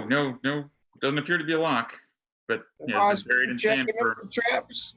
Yeah, I'm looking for traps. I thought that was a given. Oh. Well, here, what's your detect traps again? Is it like 60? 75. Oh, 7. Yeah, I'm a good trapper keeper. You really are, yeah. All right. You are confident that there is not a trap on this door. So, Luke, as a half elf, Dorian can spot and find secret and concealed doors. Mm-hmm. Yeah, this door does not appear to be concealed. It was concealed. Any other doors other than this one? Like a little side door. All right. This is the trap. Glorb is a full elf, and neither of you notice any hidden To be fair, I'm not really looking. I'm sitting up above. I wasn't digging. Lord, would you happen to have a knock spell, perchance? Oh, no, that would be far too useful. It actually is in my book, though. I got open doors 1 to 4. Okay. You're going to put a brick to it? Go ahead and roll D4 or D6 and see what you get. 4. You force open the large double door as an audible screech is heard as the ancient hinges protest the movement after untold time of disuse. Light does not flood in unless you guys have light sources, which is a good point. It is dark. You guys have. Oh, we have the trash lamp. Oh yes, the garbage they gave us. The garbage lamp. The one filled with gin. We love that. It's a strange fuel source that they have. The gin lamp. Yes, it's. All right, so the next adventure I'm putting that in that adventure. What's in this lamp? Gin. I got a torch. Did you say gin or djinn? Because Yes. you don't want to light that thing and upset anything. Yeah. Just No, there's a gin in there, man. Save that guy he's gonna come out and help us when we need Can we him. just rub the lamp and see what happens? Don't do it yet. See what happens? I mean, it's Ilja. 10,000 years. Such a cricket and neck. I'm just gonna light a torch. I got a torch. All right. So you light. Hold up, Torgy. Before you do that, I take a stone and just cast light on the stone. Even better. That'll give the party light so Torgy can fight and take Even damage. better. Love that. Love All that. right. I'm in. Light floods in, illuminating the entryway. Black sand blows in and begins mounding on the deep green marble of the floor. The room beyond the doors appears to be quite large, opening 40 feet to the north and south of the doorway and stretching westward past the limit of your vision. 2 rows of pillars flank the walkway down the center of the chamber. The pillars are fashioned with from some material, a stone or a marble, something of that nature, that is darker green at its base, and it gets lighter as it ascends towards the domed ceiling high above. You can hear the faint splashing of water somewhere in the distance as you listen carefully. You hear our elves. You guys, Blorb, even though you're not paying that much attention, being an elf, you have a little bit sharper hearing. You can hear maybe what's kind of like a clank of metal or jingle, kind of a jingle and a clank of metal in the distance, in the depths, in the darkness. I'll use my wand of enemy detection again, since this is a one-shot. My hearing is also excellent, so I probably hear it as well. You might even hear what you think is maybe perhaps a sigh or a breath. And you get some very faint. Yeah, you get kind of like some faint pulses, and then a kind of a rest, and then a pulse again on your enemy detection. So you're thinking there's something perhaps 60 feet-ish away. 60 feet. Yeah. Can I detect chaos on it? That's exactly my range. You know what? I also have dark vision, infravision. I don't have that one memorized. The light's messing that up. Right, but if the light, we have the light with us. But if I'm trying to look deep into the dark, But what I can do with that stone is I can just tuck it into my shirt so it's dark. Yeah, because I got infravision too. We could both both proceed without. With our light. powers combined, we could scout ahead. Yeah. You do not. Is that what you want me to do? You want me to hide the light? Yeah, within 60. I don't detect any chaos, but we could go ahead with the light hidden if we want to. Yeah, a few of us could go ahead and scout in the dark, just so we Okay. don't give away our presence. Who wants to go forward bravely? All right, Luke, I hide the light so their infravision will work. I was with you until you said bravely. Yeah, just to be honest, as a player, I'm wearing plate mail, so I'm probably not going to be too quiet. Okay, how about I'm actually really fast, and I'm very good at. I'm a 96 at move silently, so I'm gonna go scout ahead really quickly. All right, and I'll keep my eye on you. Yeah, I'm gonna run ahead really fast, quietly, and kind of look around in the dark just to make sure we don't like walk into any pits. I'm telling you, man, my history with pits is not fun. Yeah, I've had my fair share of death pits. Yeah, you know what? You see, well, give me a 20-sided die roll. Uh-oh. Uh-oh. I got an 11. Okay. You go about 30, 40 feet, and there's these pillars on either side, and there's some benches and stuff on the left and right. Right at the end of the row of benches, another 30, 40 feet in, you can hear and kind of see like a fountain. There's like a little pool, a little small fountain there. And to the side of that, there appears to be a cage with a heat source in it. Like a humanoid shaped heat source in there. Great. So I'm going to run back to my party. All right, I'm going to break it down for you. And then I'm just going to tell them exactly what you said. Okay. So, yep, there's a iron cage. Exposition. Yep. As a exposition. All right. All right. Yes. So you get that feeling, and your wand starts thrumming more rhythmically. I don't like it. It's as if it kind of throw a fireball down there. it's kind of going back and forth and thrumming kind of in your hand, kind of pulling back and forth. I only had the one. I feel like we've definitely found the fountain that'll recharge the artifact for these people. But there's definitely something down there that's going to probably not want us to do it. Well, I suppose we should probably go take care of it. Okay. But it's also in a cage. It might actually just want to be free. Maybe it's a nice humanoid heat source. Yes, my detection is telling me that there's something else here, right? That's Because right. it's moving around, obviously, outside the cage. Yeah, well, you're getting that impression. Like, yeah, there appears to be some threat. You're not sure if it's right or left, or perhaps both. Which would be north and south. All right. Well, maybe the thing in the cage is something we could free. Maybe. I'm not a fan. Beast is like, maybe not. No. Maybe. It's locked up for a reason. Are you metagaming Beast? No, it's locked up for a reason. We should let our genie out, man, to help us, right? This is the boss battle. It's got to be. I mean, I'm not a fan of cages. It reminds me of my prom night. So a lot of things remind me of my prom night. You guys want to try rubbing the lamp? So we got another. All right. Somebody to back us up. Anybody want to rub the lamp? Move forward. You're gonna summon get the djinn out of the lamp. Or We could send the djinn in to be like, yo, what's up? Do we have a torch? You do. We have, and we have the one, rock, but we haven't the lit light it yet. rock. Can someone give me a lit torch and just throw it down the passageway? Sure. What? All right. I have Light a torch and throw it down the You back. can make fire more fire. Yeah, I know. Yes. Yeah. His most useful smell.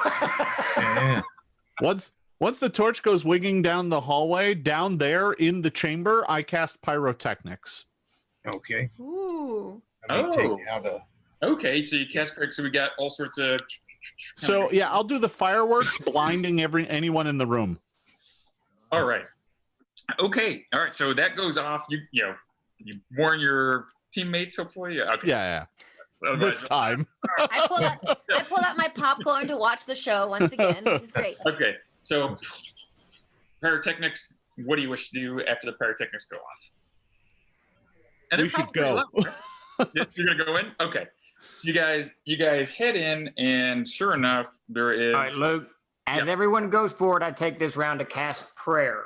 All right. Okay. Now that one This gives you will get plus everyone a bonus and -1 on enemy attacks. Oh, boo! At -1 on enemy attacks. We hate that. Okay. It's only going to last 1 round per level, so 8 rounds. All right. So What's the bonus? Did you say? +1. +1. You get a +1. I get a -1. All right. Okay. And no lamp was rubbed, so you guys go moving forward. Glorb, you are definitely getting the wand is pinging back and forth, and you look and you're able to see what appears to be maybe a panther in the distance, kind of hiding behind some of the pillars. Oh, we're in that direction. Hey So let's man, try- I think we should rub that lamp. Let's get that djinn out. Make with the lamp rubbing. All right. So the creature or multiple creatures gets a 4. The creature or creatures had a 4 for initiative. Oh, that's initiative. Who didn't? Who's rolling? More recently. Who's rolling? I can roll if you like. Yeah, roll Go it. ahead, Heath.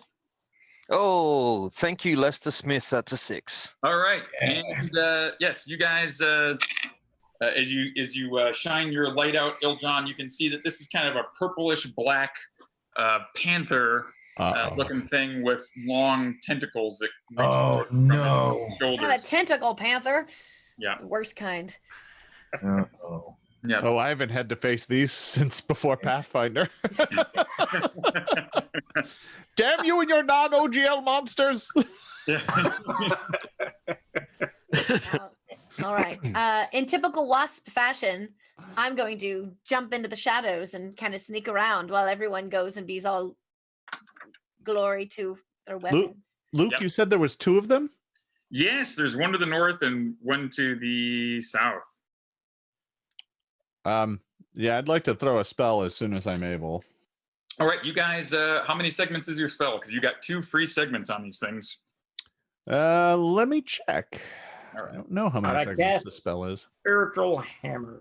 All right, so you got spiritual hammer going. It's so you 2. Be back. Oh yay! All right, so yes, you can. I web one of them. Oh, okay. Oh, nice. Webs go off. Who was charging that one? Which one did you web? Because I was going to the north. Whichever one was further away. All right, so 1, 2, 3, it was north. 4, 5, 6, it was south. 1, 2, 3, which was north. All right, so after the web. All right. Do I get a save for that? Yes. Sure. It gives you +1, doesn't it? Yeah. Yep. Oh, that +1 made me make it. All right, so there's a little some sticky webs on your shoulders. Something you managed to kind of roll to the side, and webs are probably on this thing.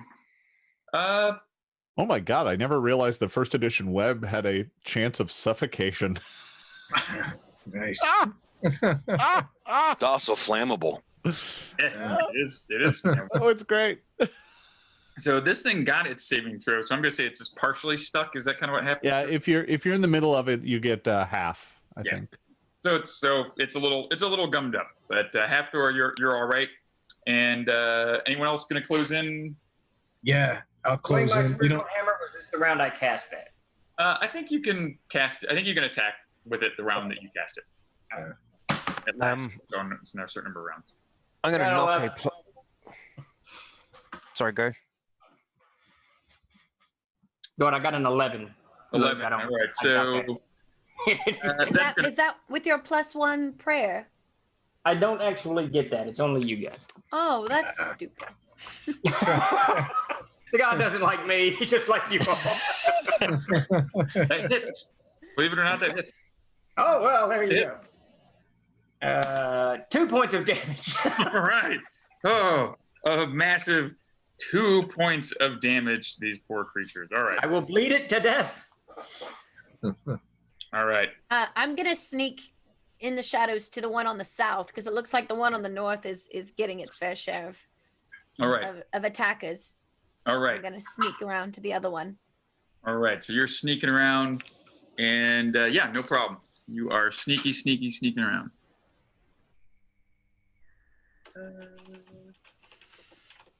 Okay, cool. All right, and so you're maneuvering around. Any other Torg? He's gonna go to the same to the north one because I feel like we'll take one out and then address the next one. Can we close to him? Oh, great. Take a swing, yeah. You can take a swing at it. Okay. All right. Oh, that looks good. That's a 21 to hit. Okay, that's gonna hit. And let's see here. Don't forget your poison. Oh yeah, you're right. I was gonna forget it, but I won't forget it now. All right. All right, so that's a 14 plus it made it saving 4. It made it save for poison. Oh, it doesn't get the poison. It doesn't count. Yeah, it All made right. it. So just 14 points of damage. Oh, just 14. That's tough. All right. 26. All right. And is that it for your guys? Do I get a hit since I got hit by the spell? There's webs there. You really can't get to it unless you want to hit webs. So everyone's gone to the one of the north that got webbed. Is there anyone near the one to the south? That's the one I'm sneaking around to. Okay. How close is Wasp to that one? Probably 15 feet away, and Torgi's right in front of it, swinging his axe. Okay. Yeah, I'm not going to do what I was going to do then. Okay. Oh, I thought Torgi was going to the one on the north. Yeah, that one's web. That was my intent, was to go to the one to the north. It was web, so you can't really get close to it unless. Oh, I can't get to it. All right. Well, if I'd seen that, then yeah, I'll go. I assume you went for the non-webbed one. All right, cool. Out there. Sorry. I will take your assumption as a fact. Yep. Okay. All right. Thank you. All right. So if we're all done with that, it'll attack you guys after we roll that. So I got a 1. Oh. He's back, everyone. Yep. The shit rolls are back. I was gonna say it's a 20, but it's a poo. It's a little poo-poo. So, all right. It does hit once, and then it kind of is gonna make itself more vulnerable, I guess, for the next round. Torg, you get hit for 6 points of damage. All right. Could be worse. Yeah. All right.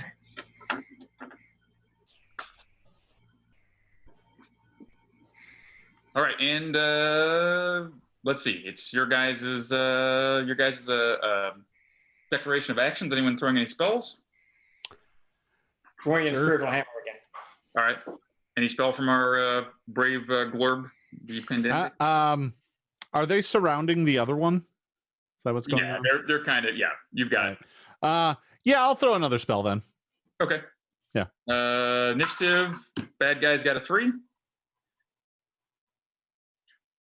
Who's rolling it? Dorian? Good guys got a 6. All right. Guys got a 6. All right. Cool. All right. Go ahead and throw your spell and do your damages. The one that's in the web, I'll slow it as well. Okay. All right. So it's really stuck in the webs. I don't want to deal with that one. All right. So in fact, I'll say you guys can spear that one and you kill it in the interest of time. All right. So all right. So you got one to the north. We got Torgy and we got Bonnie. It rolled a 1. It kind of critically fumbled there, and you're going to get a chance to get up and hit it. You get a do plus. my You get a epic. +4. Torgy, you get a +2 on that. All right. So I'm assuming I'm gonna just sneak around and do my usual leap of faith, stabbing it in the back. All right. Excuse me. And I rolled a. Ooh, I don't think I got it. 8, 9, 10. A 10. And nope, that's going to be a miss. All right, I'm gonna leap and just miss it. You thought it was right there, but then the thing, it's kind of shimmery, and it like. Yep. It wasn't there. Very tricky. All right. I'm gonna roll to hit it, and that's a 22 to hit. That sounds like a hit. Yeah, that's a good hit. And then this is a 10 points of damage additionally to that. All right, 10 points of damage. Anyone else got anything for it? Yeah, I roll a 1 with my spiritual hammer. Okay, you managed to somehow hit yourself in the back of the head. I got a stumble forward, your helmet gets pushed over your eyes, you're gonna lose a round kind of getting hit. I got a 20. goodness. Oh yeah. 9 points. 9 points, and you hack it down. So 4 creatures are deceased, and there you go. So we are almost upon our end of our time, sadly. No. I know, because you're so close. You're so close to the end here. It's like, well, time to go, everyone. I'm just gonna Can pull we out the see bell. what's in that cage? Yeah, you what's go in the there, cage? and there appears to be a human female who's in there, and she thanks you. She says in broken trade that you're able to piece together. She expresses her thanks. She says her name is Suad, and that she was captured by the Harumi, is what she calls what you're referring it to. And as you get the light closer to her, you can see that her clothes are torn. She looks bedraggled, and worse, it appears as if she's been perhaps branded or scarred purposefully in some strange symbols and runes. And Glorb, go ahead and give me a 20-sider. I'll do that. Is there another way in here? Because we had to dig to get down in here. Or did they just put her down here and then bury the door? She said, she kind of says, tower? There was a way here from the tower. Damn it.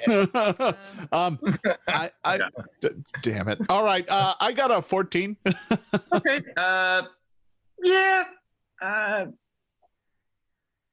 This looks like maybe those are magical symbols of some kind, but you can't really identify what they might be associated with. I have read magic.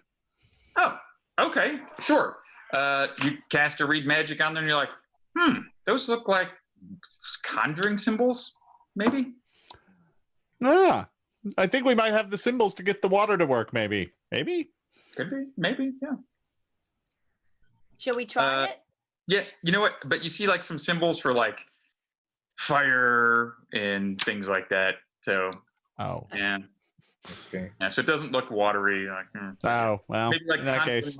maybe conjuring like, oh, that's something that's outside of the prime material plane. Probably conjuring. She's clearly a quest reward for a different group of adventurers. We should just leave her here. Yeah, you had to see the other person in the town, and then this. Yeah, we didn't pick up this quest, so we're gonna have to go back, get it, and then come back. It's a lot of crap. Yeah, we must have missed that NPC along the way. Yeah, I know. I did a little exclamation point. Yeah. Wait a minute. So this fountain of water, is this the fountain that recharges their artifact? Right? I mean, this has got to be it. There is, if you look with the light, there's staircases that kind of swoop up. This kind of like a hemispherical, half circle at the end of this thing. Looks like there's maybe a platform you take the staircases up to, and there's a big set of big hallway behind it. In this, there's a fountain and like a platform, like maybe somebody would have conducted a sermon from up there, and there's a pool below them. But this is a relatively small pool of water. Do we have the item that we need to recharge, right? You have something to collect some water in. Yeah. So I modified this a little bit because this is a two-parter. You're at the end of phase one. Normally, you'd be going to get the water and fill it up in the temple, right? But we don't have like another 4 hours to play. Sadly, we can always come back and do it again. Just clear the schedule. Who needs the other? That's right. Yeah, for Founders and Legends 4. I'm sure he was doing fine. It's only 4 a.m. where he said. Yeah, exactly. And really, I mean, who's this ward guy anyway? I'm good. Let's keep going. Actually, yeah, I wrote this with Jim Ward, who's gonna jam right after me. So yeah, so we're doing a Ward adventure right before a Warden adventure. So that's great. Okay, so we can run a few minutes on probably. All right. Let's collect some of that. Yeah. Okay. Yeah, let's get the water. Can we reach it? Does someone want to get a rope and lower me down or something? Oh, you can reach it. It's right there. It's not that big. It's only 10 feet wide. Okay. It's not very big. And you guys say, well, I guess we figured out where this place is, and you can go ahead and take off and return back if you want to, seeing as we're so close to the end of this time. And we'll call it right there in the interest of keeping on schedule. But you guys were in the shrine to Darwah, and there is a greater pool that you have to go to and figure out how to open. Oh yeah, the portal. Open a portal that would take you to the Grand Temple, which we can do another time. And you know what? There's always opportunities to play. So we will try to bring this back. I won't reveal too much of what else is in there, but there are, yes, Suad does tell you that there is a evil creature with kind of a reddish skin and two evil, tall, slender, reddish skin creatures that have tortured her and put these markings on her for some reason, and she doesn't understand why, but she's has been kept around, but not ill-treated other than that. I mean, she's been there for some time. The daughter of a small-time nobleman who was, stolen and sold into slavery. All right, I guess we'll take her with us. Yeah. Just don't eat too many of the snacks. Another mouth to feed. But I want to thank you all for playing, and I want to just look and see how much we raised for Extra Life. I believe my last count was $443 from this session alone for Extra Life. So thank you very much. And I want to take just a chance to go around again. And if you can just tell us what else you guys have coming up that folks might be interested in, either products or something you're appearing in, or a shameless plug that you would like to give. And we'll start with our shameless plugger. Oh, that's me. Yes, yeah. Sad that I knew what that was. Hello, everyone. Again, my name is Bonnie Gordon. You can find me all over social media, Instagram, Twitter, at Bonnie Bell G. Also, my comedy nerd band at Library Bards. You could find me next Saturday with Luke doing a one-shot for San Diego Comic-Con on Legion M's Twitch channel. I forgot what time that was. So did I. But if we go to Legion M, they'd be able to you'll find it. And then we're doing a Q&A after that as well, where I get to play Wasp again. What a fun character. Yay. All right. Yeah, and it's shameless plugs all around. Check out my music. And whatever else I do. And just a reminder to Jimmy to pick out identify our winner here before the end. We'll close with that. All right, Steve Chenault. Steve Chenault from Troll Lord Games. Thanks, Luke, for having me for Founders and Legends 3. And remember, we're going to match that 443, so we'll get that to you however you want. But right now, we're working on all kinds of projects. Front and center is the Lost City of Gaxmore. That's what I've been working on nonstop for the past 5 days. So hopefully we'll have that done in the next week, and that's for 5th edition. And then just check out www.trollord.com. We've got mountains of castles and crusades, amazing adventures, all kinds of stuff. Yes, you do. All right, Mr. Prisnowski, is that the right way to pronounce it? Close enough. Chris P. Chris P. That's what everybody calls me. But yeah, Titmouse will also match the donation. We'll go in for that too. And I guess the next cartoon that we have coming out is Star Trek Lower Decks. That'll be on CBS All Access. So it's about the people who don't get to be on the bridge, and it's a comedy, and it's by some of the people that brought you Rick and Morty and Metalocalypse and Venture Brothers and a lot of cool cartoons. I'm the biggest Trekkie, so I'm so that's excited. coming out August 6th on CBS All Access. Oh, fantastic. Wow, that's really cool. Great.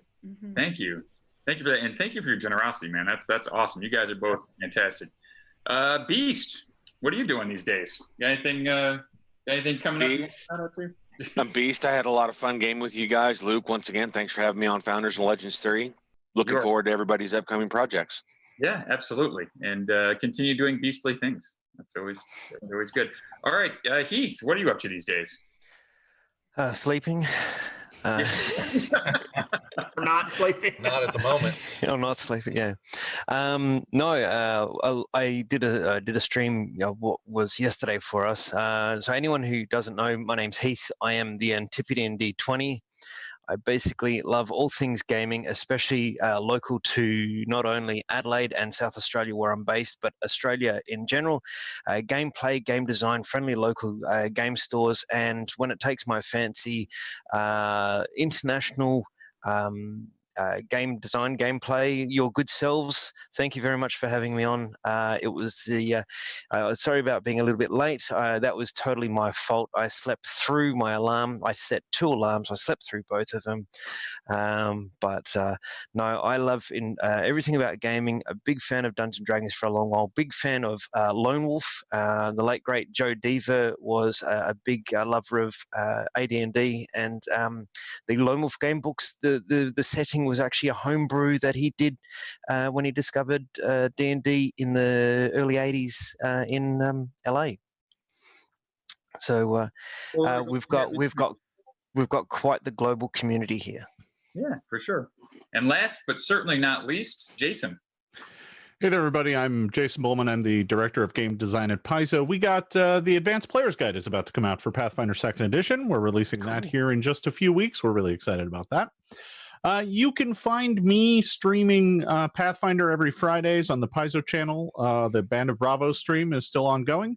I've also got a stream coming up during the Gen Con live stream with the folks from the Glass Cannon Network. So that's looking like a lot of fun on Saturday night. You can find me around all the social medias, / Jason Bullman. That's JASON BULMAHN. And lastly, I've also got my own side imprint, Minotaur Games.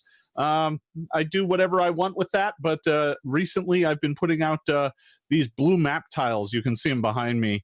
That I've been having a lot of fun with, drawing kind of old school map tiles. You can find them on Roll20 by searching for Blue Maps or Minotaur Games. That's about all I got. Thanks for having me. I really did enjoy this. This was a lot of fun. I haven't played first edition in a while. I had a blast, and I'm serious. We can pick this up if we can get ourselves all together. We'll pick this up and play it again. I had fun running with you guys. I can't believe you forgot about the genie and the lamp the whole time. You didn't forget. We just didn't need them. Yeah. Just gave us a bunch of junk. I don't know what it was. I didn't even get to ring the bell. I honestly thought it was a flask of gin, like the spirit. I missed that because I was asleep. I thought when I made a joke about there being a gin in there, because I made a joke about there being a gin in there. I missed that part. I was asleep for that part. Sorry. That's all right. So we have a fantastic Norse Foundry gift certificate to give to some people. So, Jimmy, can you tell us who our winner is? The winner is ODB Veron. He has been messaged in Twit, the discount code. And Jason, Matt just sent you the email address for your winner for your tile set. So fantastic. Thank you. That is our winner for the moment until the next game. All right, fantastic. So keep watching. We have up next, we're going to have a TSR roundtable where I get to speak to, who did I speak to? Dave Conant, Jim Ward, Tim Kask, and Mike Carr, some of the people who are around at the very beginning of the industry, and they're going to drop some knowledge on us there. And then up after that, we have the father of science fiction RPGs, James M. Ward himself.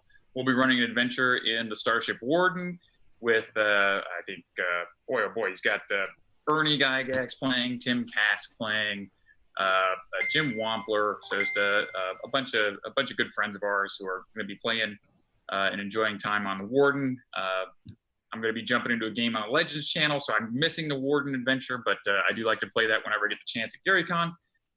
Thanks again to our sponsors. And I heard while I was playing this game, somebody texted me that Dwarven Forge has a $500 product giveaway coming up. So I'm not sure if that'll be during Jim Ward's game or during the finale, but stay tuned. Tell your friends. We're going to have to give some more stuff away. We got lots of product giveaways to do. Thank you to Trolls and Titmouse again for your generosity towards Extra Life. Yay, thank you. All right, and I guess let's get to it. Thank y'all. We'll see you next game. Thanks, a lot, y'all. everybody. Thanks for watching, folks. Bye.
The games we play are the stories we create.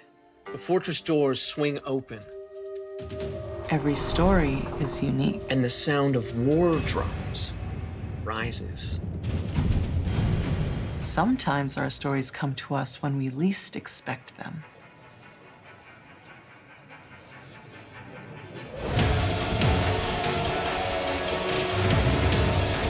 We need to be ready no matter where inspiration strikes. And sometimes our stories are told over great distances. No matter where your journey leads you or how your story is told. The games we play are the stories we create. Sirenscape can help make yours epic. Sirenscape is searchable, fast, and customizable from any device with no need to pre-install any sound. Adding epic atmosphere to your game has never been easier. The mighty red dragon swoops in over the battlefield. The wind beating from its wings nearly knocks you over. As you stand in its mighty presence, you realize there is no hope for any of you. Well, I'm out of spells, so I'm just a 10th level dude. And I'm still unconscious. So if one of you could please go into my bag and get my healing potion, that'd be great. Then I smash the lizard. Raging, charging, power attack. Roll your worthless attack.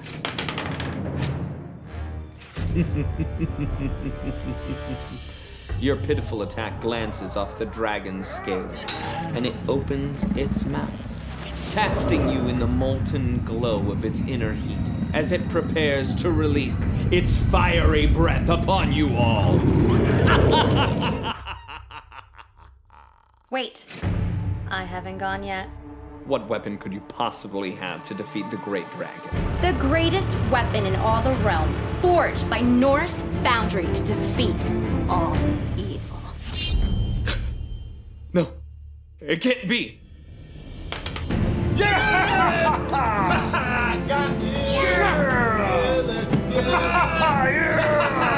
Take up a fight against evil with the finest weapons in the realm at NorseFoundry.com. And be sure to watch Dragons and Things every Friday night on Twitch. Hey everybody, Brian from Total Party Kill Games here. I sincerely hope you are having a great time watching, maybe even playing in the Founders and Legends events this weekend. I wanted to take a moment though and let you know about something that I've got cooking on Kickstarter, filled with its own legendary authors. The Book of Monstrous Might is going on right now on Kickstarter.com. But what is it? Why is it a big deal, you ask? Well, there's a reason that it funded in half a day and has nearly 2,000 backers. It's an arsenal of new monsters, playable races, surprising abilities, and unusual tactics for use with the 5th edition of Dungeons & Dragons. Designed not only by yours truly, but a myriad of great designers who have all worked for the likes of Paizo, Kobold Press, Wolflair, and numerous others. I've assembled an all-star team, kind of like the Avengers, but nerds, to help me pull this off. Hell, even our friend Luke Gygax offered to write the foreword. So with your support, we'll bring back the wonder and excitement of monsters again. Let's give GMs, both old and new, the tools that they need to make the monster encounters clever and challenging. Let's give players a ton of new monstrous races to liven up their games. But most of all, let's just have fun playing the games that we love. If you want to back this project, head on over to totalpartykill.games. You'll see a link to take you right to the project, or you can search it on Kickstarter. So have some fun this weekend, kids. Roll some crits for me. All right, Berg out.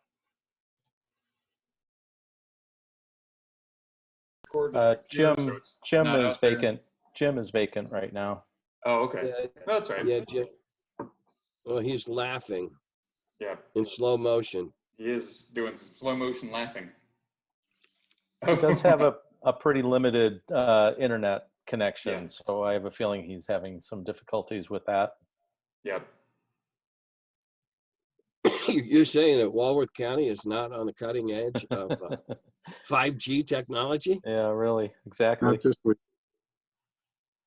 Well, they're probably afraid Bill Gates is going to implant them all with microchips. He's trying. According to my microchip. Hmm? Everybody there? 1, 2, 3. The worms. Well, we hear you most of the time, Jim. Me? Jim. Yeah, Jim. Okay. Most of the time. Yeah, That sucks. Well, your in video's and lagging out, very and- badly. It's a good thing we're not on video because you're lagging real badly. Yeah. So the video is lagging pretty badly. I don't know if we want to. Do you think we want to cut out and go with a picture of Jim only or something, which we could do, and just cease the video and see if the audio? Well, you're bound to find one that looks better. That's not very nice. It's all right. Me and Jim go back a long ways. He's Hey, one Jim, of the do you few people who can say that shit about me. So, you know. Do you want to stop your camera and we'll use a picture of you and we'll just keep your audio? Maybe that'll help because it seems like the video is causing your audio to lag. It's like got too much demand. Yeah, I think it's bandwidth. If I get rid of picture. All right, so. All right, well, Jim, now talk. Hello, Jim. Well, he should be talking. I see his microphone moving. Come on. Oh, when your lips move. Well, I see the little microphone icon flashing that signifies he's making noise. Is he making any sense? It's Jim. Come on, what do you expect? It's a tough crowd right here. It's a tough crowd. 1, 2, 3, 4, 5. Hey, now we got you. I heard that. Okay. All right. So we got Jim. He's ready to go. All right. So put him in there. So this will be. I'm already recording, so this will be entertaining. This will be entertaining someone. All right. So here we are at Founders and Legends 3. This is a TSR roundtable, and we'll go with take one, and we'll get the sound check. All right. Hey, welcome everyone. This is Luke Gygax, your host at Founders and Legends 3, and I'm here with 4 of my friends who also happen to be former TSR employees who were there from the beginning. And today we're going to talk briefly with them about the impact that Dungeons & Dragons had on the gaming industry, and to an extent, a larger extent, the influence that Dungeons & Dragons role-playing games has had on our lives in general. So joining me here today, we have, like I said, four guys that I've known for a little while, but you may not know them. So I'm going to go around and let them introduce themselves briefly in respects to what their roles were at TSR Hobbies, which was, for those of you who may not know, TSR Hobbies was the company started by my father, Gary Gygax, with his best friend, Don Kay, in order to publish the game Dungeons & Dragons. You do? Great. No one would publish the game. They were just, it was considered to be too risky by the game makers of the day. And so he had to form the game, borrow money, and put it together. And I think we can start with Tim Kask, because I believe he was the first paid employee. Oops. Said, can you hear me? Oh yeah, go ahead. Okay, it keeps telling me I'm muted. But you can hear me, right? Yeah, Okay. I got you. All right. Yeah. The main thing that Gary told me was they couldn't understand it. Okay. They didn't have any idea what he was trying to pitch them because there were no big minis companies. The only big companies were board gamers. All the minis guys were tiny in comparison. And he had to self-publish because nobody understood what it was exactly he was trying to do. And indirectly, that's how I ended up there, rewriting the rules so that you could understand what it was you were supposed to do. That's right. So Tim was editing the rules, early rule sets, because people needed to be, the whole idea, the whole concept of role playing was new to people. And in fact, it wasn't even called role playing. I can't believe I don't remember what it said on the first on the cover of the. It was a Brown miniature. books. It was a game. It was a miniatures game. Yeah, It was advertised as a set of miniatures rules. That's right, like fantasy, medieval miniatures rules. Yeah, we didn't played even with call it paper role and playing. pencil. The term role playing came along well after the fact. Yep. You know, we just, it was just our game, and that term role playing. I don't remember who came up with it. To be honest, I'm sure there's 8 people that'll all claim they did it. It's just one of those things that sprang up in the industry, in the hobby, and it stuck. Yep, for sure. Well, it looks like we may have temporarily lost James M. Ward. Hopefully he'll be able to rejoin us. So I'll shift over to Mr. Mike Carr. Hey, Mike. Howdy. I have the good fortune of growing up in St. Paul, Minnesota, and got involved in the gaming hobby as really in junior high school and through high school and so on. And as part of that, I was able to meet Dave Arneson and his coterie of players, which was on the other side of St. Paul. I was in Como Park and he was in Highland Park. We got together, and they were involved in a number of Napoleonic games and all sorts of other activities. So it really broadened my horizons. About that same time, I was also involved in gaming by mail and so on, and heard about the International Federation of Wargaming, the IFW. And in that organization, Gary Gygax was one of the several principals. And he invited me to come to Lake Geneva for Gen Con 1, and also encouraged me to self-publish the Fight in the Skies game that I had developed and stuff. So I had the very good fortune of knowing Dave Arneson in St. Paul and Gary Gygax in Lake Geneva, and that's kind of how I was right at Gaming Central when TSR got off the ground in 1974-75, and I was invited by Gary to come to work there in March of '76, which I did. Which is fantastic, because that just reminded me as well. Mike is the only person, I believe, who's been to every single Gen Con to date. That is correct. So that's a lot of Gen Cons. I mean, how many Gen Cons? Yeah. 50. About 55 of them now. I think this year would have been 53.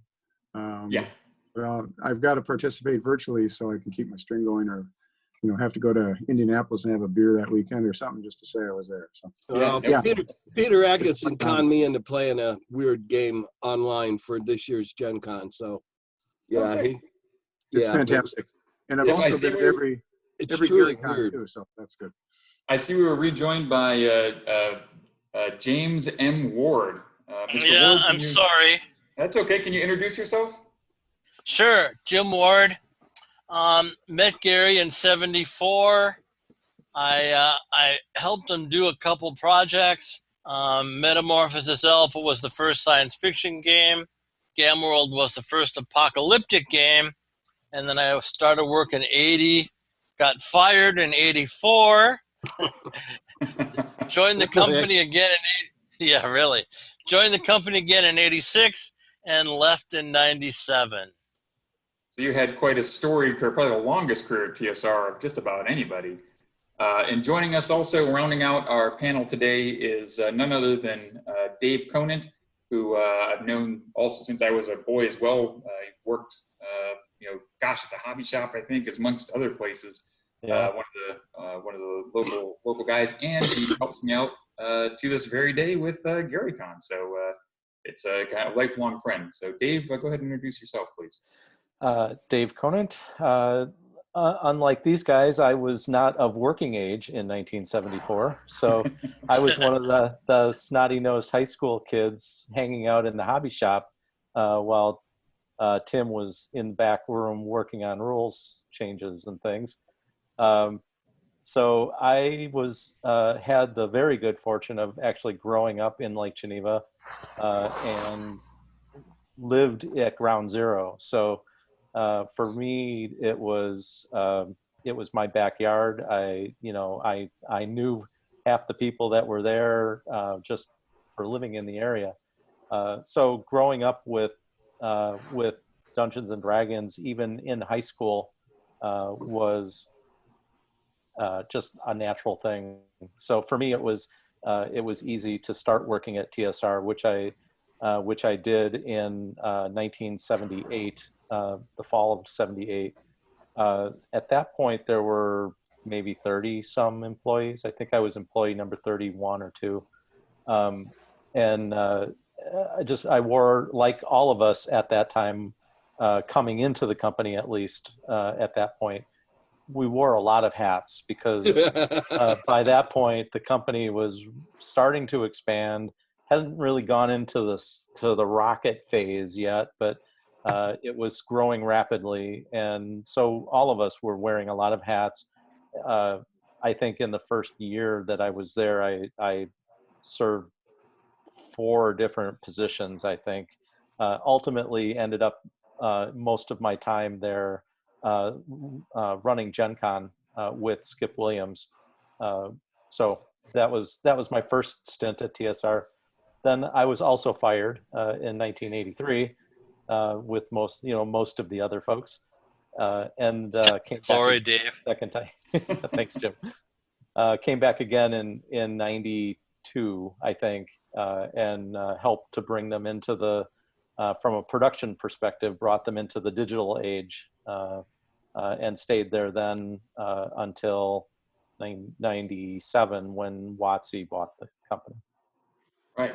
Okay, so we have a wide range of experience from the very earliest days up into the 90s, and when TSR kind of migrated out and became a subsidiary of Wizards of the Coast. And I'll be talking to Peter Adkison later in the program as well, and perhaps we'll touch on the Wizards acquisition of TSR and kind of what D&D meant to him. But for now, I want to talk about how Dungeons and Dragons created the role-playing genre. It didn't exist before. So gaming before, my dad and Dave Arneson and Dave McGarry and Dave Wesley, kind of all these guys, this period that was going on, and those sparks that led Dave Arneson and my dad to develop the rule set for Dungeons and Dragons. This was all brand new stuff, and so a lot that we assume, a lot of viewers, a lot of the things that are given to them were not known, and were still being developed. So I would argue that it certainly changed the gaming world. And part of the reason why I have Founders and Legends, I hold it every year, is to talk about the origins of the hobby to newer gamers, and to get the likes of you gentlemen, to tell your stories here in a little bit bigger format. Hopefully someday we'll see that Dreams in Gary's Basement and some of these other documentaries get out there as well. Yes, and that's another topic. Come on. I've been interviewed for more movies that haven't come out. Yeah, I tell you. I ended up on the editing floor. Yeah. So, like I said, like I was saying, Dad founded TSR with his best friend Don Kay in order to publish D&D, because just no one else wanted to touch it. Right? They didn't understand what it was. It was a strange new concept. It didn't have a cool name. It was just like I said, that long name of a fantasy, war game played with miniatures and pen and paper. It didn't really roll off the tongue. But you guys were all of you were there in the very early years, prior to the 1980 and the takeoff, and some of you significantly earlier than that. So how is the gaming world different today? What differences do you see today than you saw in the late 70s? And what, if any, larger societal impacts do you see from your work at TSR, from what you guys created and what you brought to us? And we can start with whoever wants to. I'll start. Okay. Let's look at the products of what we did way back then. Let's look at Game of Thrones, the Hobbit movies, Lord of the Rings movies, all the other stuff that's now acceptable, the Conan movies. All of that came about as a result of changing society that we were there stirring the pot, helping to change. But it hit me the hardest during the second Lord of the Rings movie, watching one of these great battles, and I realized that what we did way back then in Lake Geneva started this. That was the tipping point that led to this now widely accepted fantasy, vampires and undead and zombies. Yeah, we're responsible for all that. Yeah, I think But it's interesting if you look I don't at want to take all the credit, because society was, there were mushrooms and Hobbit posters on the walls of the bookstores and stuff. Yeah. So we weren't in a vacuum. But I think we were the tipping point that started that movement. Yeah, so there was definitely some zeitgeist going on there with a movement towards fantasy, but still, movies were predominantly your detective, police detective, cowboy movies, and things of that. Spy movies were pretty big. And now, when you look around the big screen and little screen, even, you see a lot more fantasy than just look at it as source material. We had to publish Appendix N way back in the day, so people had some books to understand where we were coming from. Yeah. Now they can go to the movies. That's true. That's true. And they can go to the movies and get inspired for ideas to steal into their campaigns and stuff. Whereas before you had to read. You had to read. Now you can go to the movies, eat popcorn and junior mints and get ideas. So we've made much greater source material available to fledgling DMs. That's for sure. A lot of those creatives grew up cutting their teeth on D&D. And Mike, you were in the gaming industry. You were a young gamer and kind of really fell into the right place at the right time, I guess. Absolutely. As a young man. So what do you think? Well, it's pretty fascinating.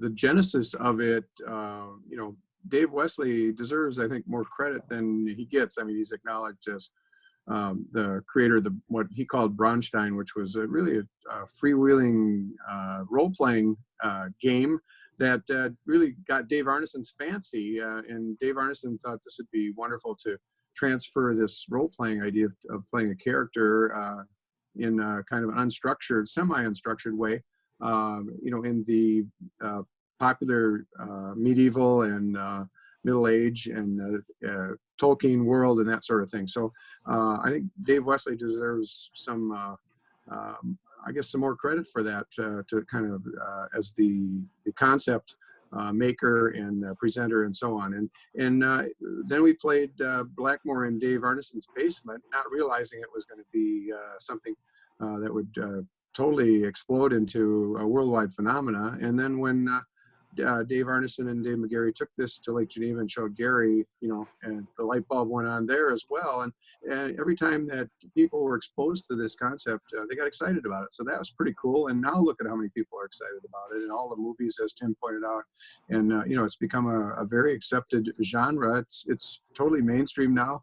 And that's wonderful. Very, very gratifying for those of us who were very fortunate to be in on the early days. Yes. You touched on several things, Mike, that I think are important. And in previous Founders and Legends, where I didn't have the opportunity to tap into you gentlemen and your peers to talk about it directly, I did mention the fact that, Dave Wesley, and I call it Braunstein, but I guess Braunstein, properly pronounced, but his game that he created was really the spark that started role-playing. Really. Absolutely. And that's important. And that from talking through GaryCon, from talking to Dave McGarry, who's unfortunately he was occupied, he couldn't make it today to speak with us, but he contemporaneously, simultaneously created the game Dungeon as Dungeons and Dragons was being written. I always thought it came after D&D or was based on D&D. No, it was part of him playing with Dave Arneson, Blackmore, as I understand it. And Dave was very busy, and Dave Arneson was very busy, and Mr. McGarry didn't want to referee, so he created the board game so that he could play with friends. So, all of them added those elements. Another thing you touched upon, Mike, is the fact that it's very accepted now, and this is probably a topic for another day. But people have probably heard of the Satanic Panic, and if you haven't, Google D&D Satanic Panic. Gamers, I'm I'm old enough to remember that. I was, you got called a nerd and a geek, and that was not a term of endearment. That was an insult. You were being picked on. You were being bullied a lot of times, or ridiculed by being labeled as such. Whereas now we wear it with pride. Yeah, I'm a nerd. I'm a geek. Yeah, that wasn't the see my case. geek badge right there. Yeah. Whereas, yeah, a lot of things, have changed, and I think that's wonderful. So thank you for touching on all those points, Mike. And I don't want to overlook Dave. Dave was there in Lake Geneva, so where Mike was kind of in between both. Dave was more oriented at Lake Geneva. So what did you see from your perspective? Well, and actually, just to touch on that Satanic Panic, I was in the midst of running Gen Cons during that phase of the history of TSR. That was the second one. The second. Yeah, panic. because we got the crazy religious letters in 76 and 77. I imagine Mike can remember some of those because we used to read them aloud to each other and laugh. All right. Okay. So yeah, they were coming after us back then, but no, they didn't go on TV until you guys. Yeah, well, and not just TV spots and things like that, but having protesting and things like that in front of the Gen Cons that we were running in Kenosha at the time, and then it's still up in Milwaukee even. And remember, Gary invited Dr. Joyce Brothers to come to Lake Geneva, and she did, and she was involved in interviews, and that, I think that really went a long way to legitimize what we were doing. But I think anybody that really looked at it closely saw that this radical fringe that was objecting to, I mean, for Pete's sakes, it's just a game. Anybody that looked at it seriously said, it's crazy people objecting to something that's, in a sense, essentially harmless and arguably very beneficial. Yeah. Well, and then so also then to go back to your original question of what's my perspective on what has happened with the game and how has it affected today. Probably one of the things that I see that has changed a lot is the fact that for the most part, games before Dungeons and Dragons had mostly tabletop games. They would start and end probably within a couple of hours, probably even less than an hour in many cases. Family games and things like that were designed to be, an hour or less. And the exception to that would be the miniature games, but those types of games were really a fringe back in those days. So mostly unheard of by most people. But I think when TSR came along, this whole genre, not just genre of role-playing games, but other strategy type games in general, and things that could last up to many hours, or now with Dungeons and Dragons, games that could last for days or months or years on an ongoing basis, and have a campaign of separate little instances of gaming, with the same people sitting around the table all the time. That was just unheard of. Today, that kind of thing is not only commonplace for all the various types of role-playing games that have come into the industry, but now in today's world, we have the virtual, online games where massive multiplayer, it's common nowadays for people to get online and be with friends, at their computers now, oftentimes, playing games for, hours on a regular basis. I oftentimes, weekly get together with friends to play either board games or online games and things like that, and continue to do it today, even in today's unfortunate, situation that we're in with COVID. Yeah, I think that's some neat points that you brought up, and just to highlight them, I mean, the role-playing genre was unique in the sense that there was no predetermined board or map that you worked off of. It was you were limited only by your imagination. The timeline was, the game would continue on. It was like an episodic TV show, if you want to think of it that way. Yeah. Whereas previously, if you played a game of Monopoly or whatever the case would be, there'd be a start and an end. And then when you would, you'd set up and then with victory conditions. And when you got the board out again to play, you would restart the game. There wasn't a continuation. So that continuing and the ability to improve your character's capabilities over time was unique. Also, the fact one thing also, Luke, I'm going to say it also featured team play where you're working against a situation, and that was fairly new at the time as well. Certainly was. Absolutely. It's instead of a winner and a loser, you had I guess it would be cooperative, or sometimes depending on your GM, you might be against the GM a little bit, but the team, the players generally played together to overcome obstacles and scenarios presented by what would become the dungeon master. So all that was new. None of that had been done before. We all just take it, now it's all like second nature. Of course, this is the way it was. And Dungeons and Dragons also gave us the architecture to build role-playing games with classes, levels, strength, intelligence, dexterity, constitution, wisdom, charisma, those segments or those statistics.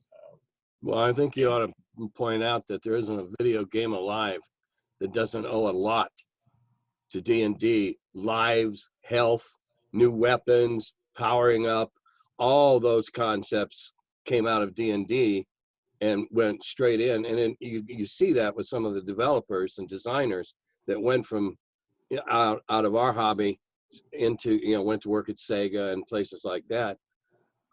They all owe their playability to D&D and role-playing. Yes, sir. And I see we have Jim. I know you're suffering a couple of technical difficulties. Are you? I'm sorry. I'm smarter than the mouse now. I think I'm okay. That's right. Well, you know what? I know you were, again, one of the earlier employees at TSR and had a very long stint. So I'm sure you have some insights on the changes that took place from, mid to late 70s on through into the 90s and some of the work that you accomplished there. So I'm curious to hear what your observations are. Well, of course, your dad loved big words. And I know my car often lamented about those big words. And so my big deal was going from first edition to second edition, where we had a much easier reading level, and we explained a couple of the things that people didn't understand at all. And during that time, I did help write a few things. I wrote the Hardbound Deities and Demigods, and I wrote Greyhawk Adventures.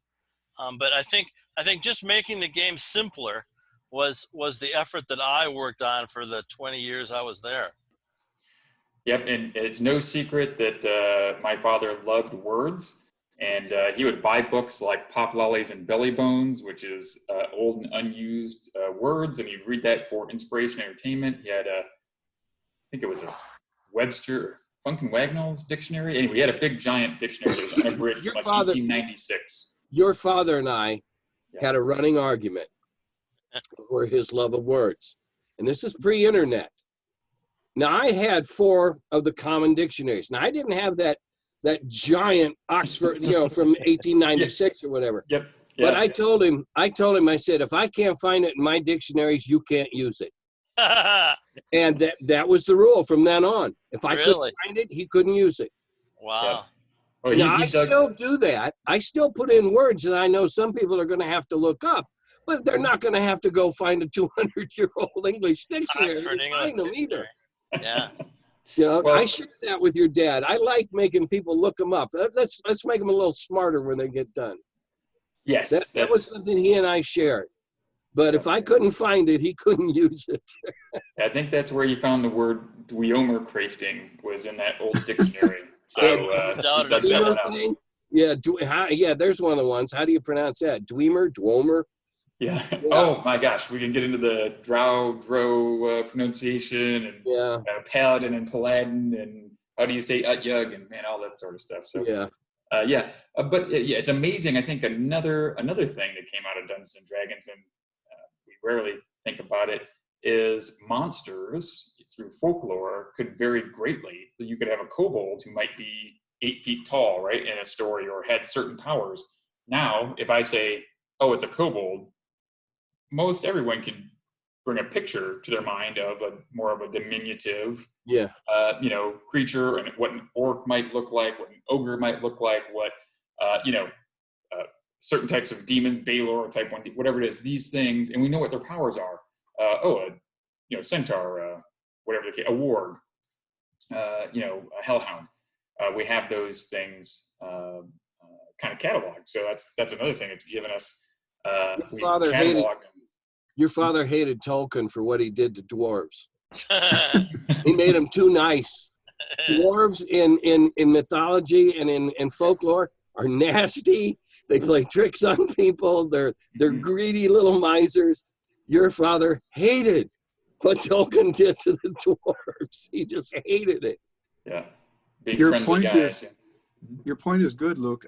When I one of the things, I don't have a lot of recollections of the early days in Blackmoor, but one of the things was on an early adventure when I played, the first cleric character, and we went on adventure, we came across a Balrog. Well, we didn't know what a Balrog was, and how deadly it could be, and we got waxed by this monster, which we were at a definite disadvantage. So all the subsequent players, they can look it up and see, we better not mess with this. But that was part of the discovery, and of course part of the fun was Gary and other people on the TSR staff making up monsters, and Dave Sutherland, of course, and Tim and others, and making up new things which you want to throw at the players to keep them guessing, because you don't always want to know what's coming up, and that makes it a good game, because you got to kind of think on your feet, and that's a whole nother part of D&D is thinking on your feet and reacting and adapting and knowing when to fight and knowing when to flee. Yes. Live to fight another day. Old school at the very basics. And don't mess with Balrogs. And don't mess with Balrogs. That's the second rule you learn. Take it from me, yeah. No. Yeah, absolutely. I think you're touching on a couple things that new players experience, I think, but it's harder if you've been gaming for a while, or when you get super fascinated with it. Like when I was a kid, I would just read through all monster manual and just read up on monsters. It was so cool, right? And those pictures, to me, now they were not as ornate and in color like the pictures in the books today, which are wonderful. But those sketches by Arneson and Tramp and even Tom Wum really get really made my mind expand. I loved looking through there, but it would take away your sense of wonderment, because you would recognize by description what it was, and oh, the Rakshasa, I just need a blessed crossbow bolt, and bam, I got it, right?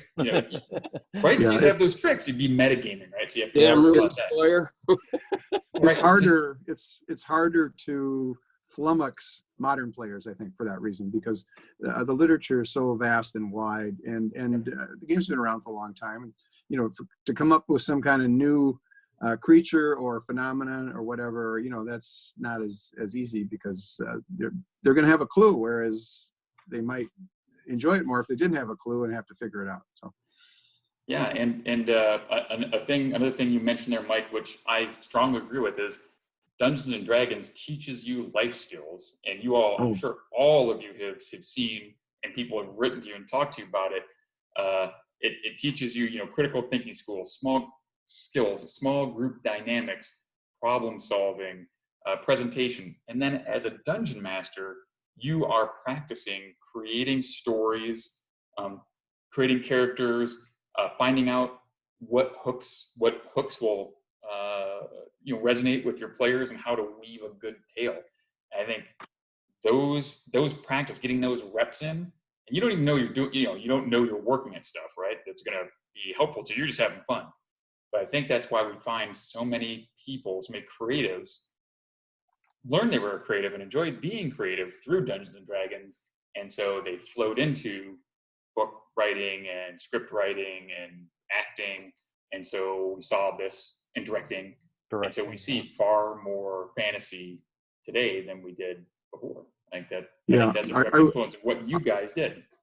I would agree with that. And when the time came, after the basic set was released, it was, deemed important to come up with a basic module. And I'm not the most avid Dungeons and Dragons player, but I raised my hand and volunteered to do the B1 module. And that was 1979. And I still get, it's amazing. I mean, that was a lifetime ago, and I still get compliments on it. And people seem to have really loved that. And so Search for the Unknown? Is that the yes, in search of the unknown. Yeah. In Search of the Unknown. Yeah. Well, teaching really the goal was first to one a teach lot of people them how to played. be a DM.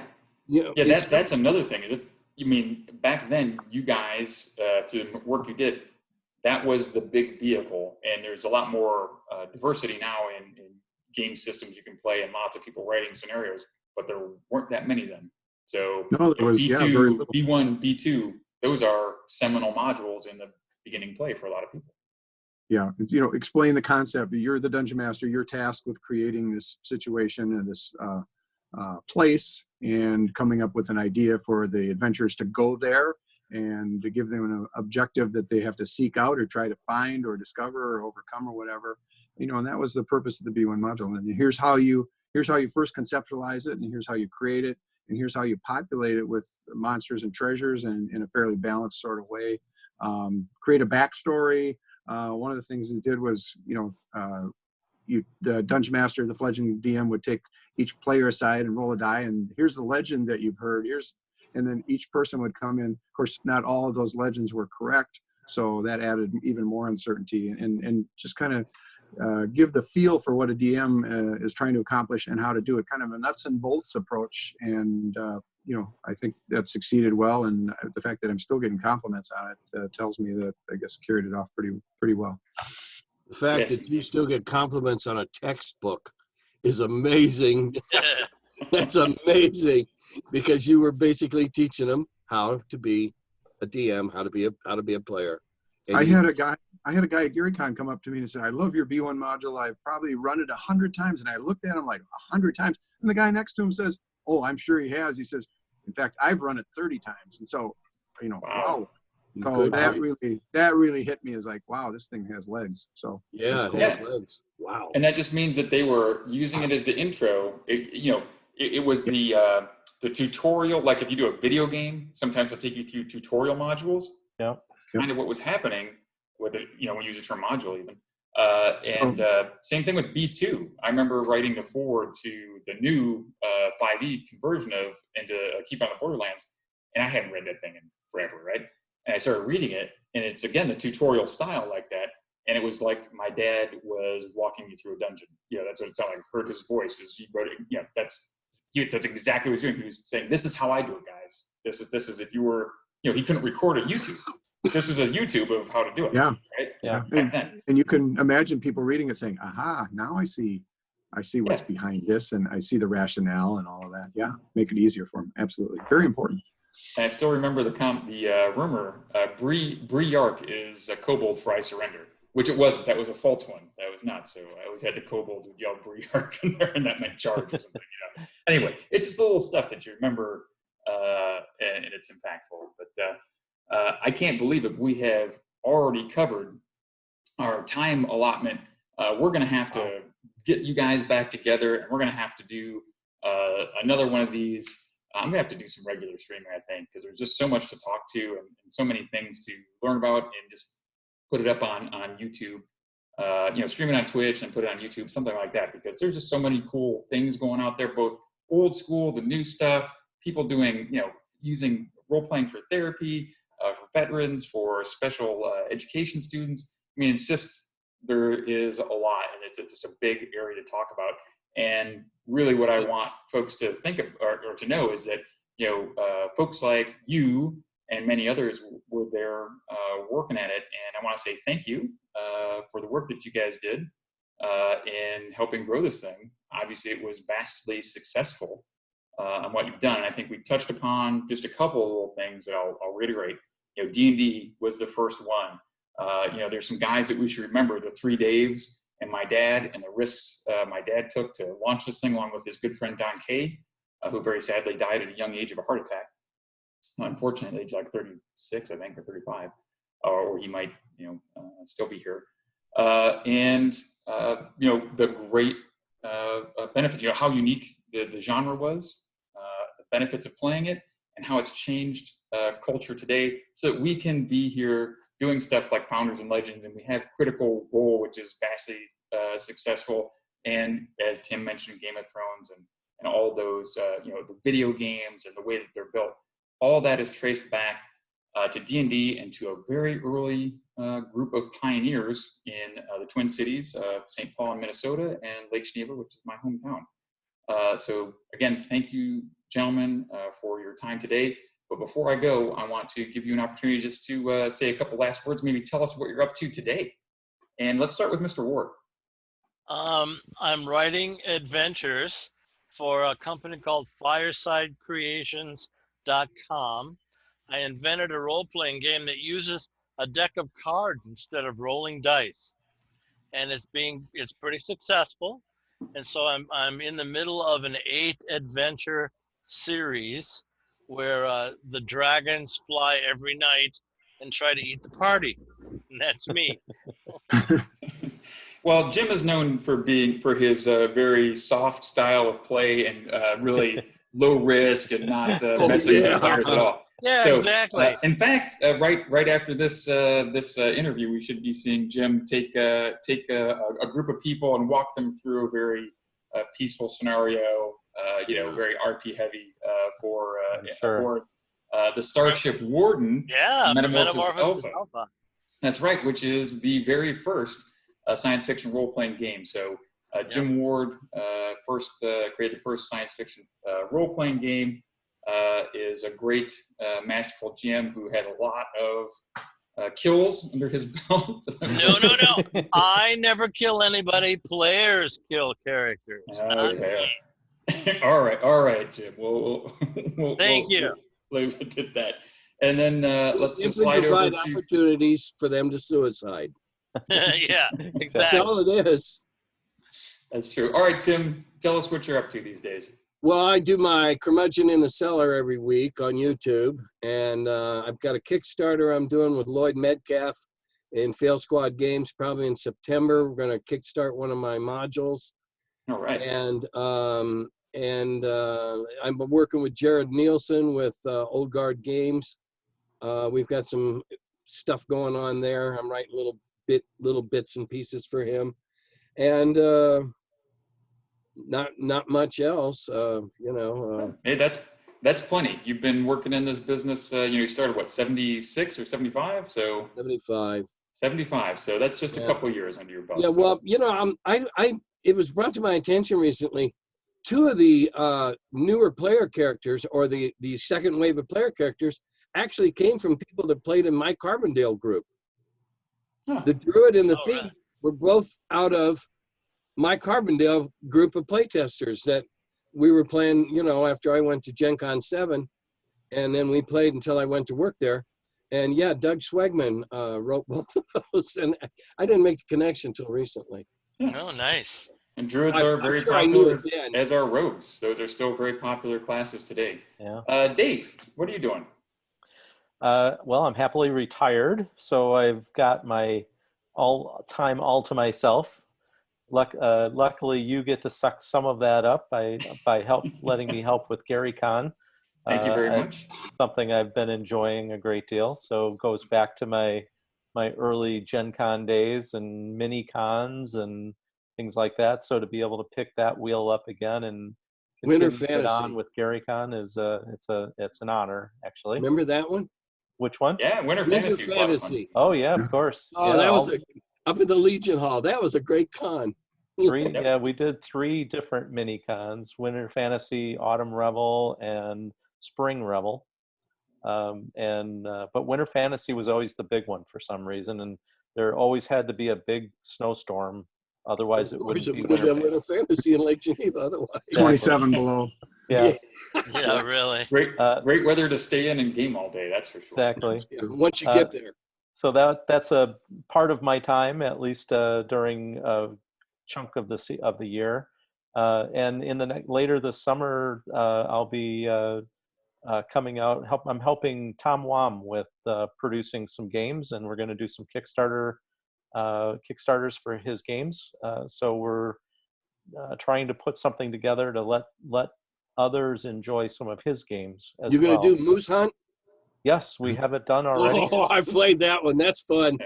Yeah. So yeah, Tom Wom is a man of many talents. He would have been another person to talk to here as well. He started in the industry with Guidon. Tom Lowry at Guidon Games, I believe. Yes. And then he came Don Lowry at Guidon Games. And then he came He over did the to Ironclad TSR. rules for them. He wrote And their he- Ironclad rules. Oh yeah, and he came over in about 77, 78, and he did anything from drawing, doing a little bit of artwork, and kind of a myriad of things. But he's known for some of his game creations, like Awful Green Things from Outer Space, Snit's Revenge, Snit Smashing, amongst others. So I grew up playing a lot of Tom Wom games because he was always working on something that was pretty cool. So thank you, Dave, for bringing those. And hopefully, if you haven't played a Tom Wom game, please take a look and pick up one of them. Support his Kickstarters. That'd be wonderful. You were going to have a three-dimensional Awful Green Things at GaryCon. Jim Wampler has made an enormous Znootar. Yeah. That looks fantastic. All the pieces and everything, so you can play in 3D. It's gorgeous. It was going to take up most of the back of my car. That's how I know. Oh wow!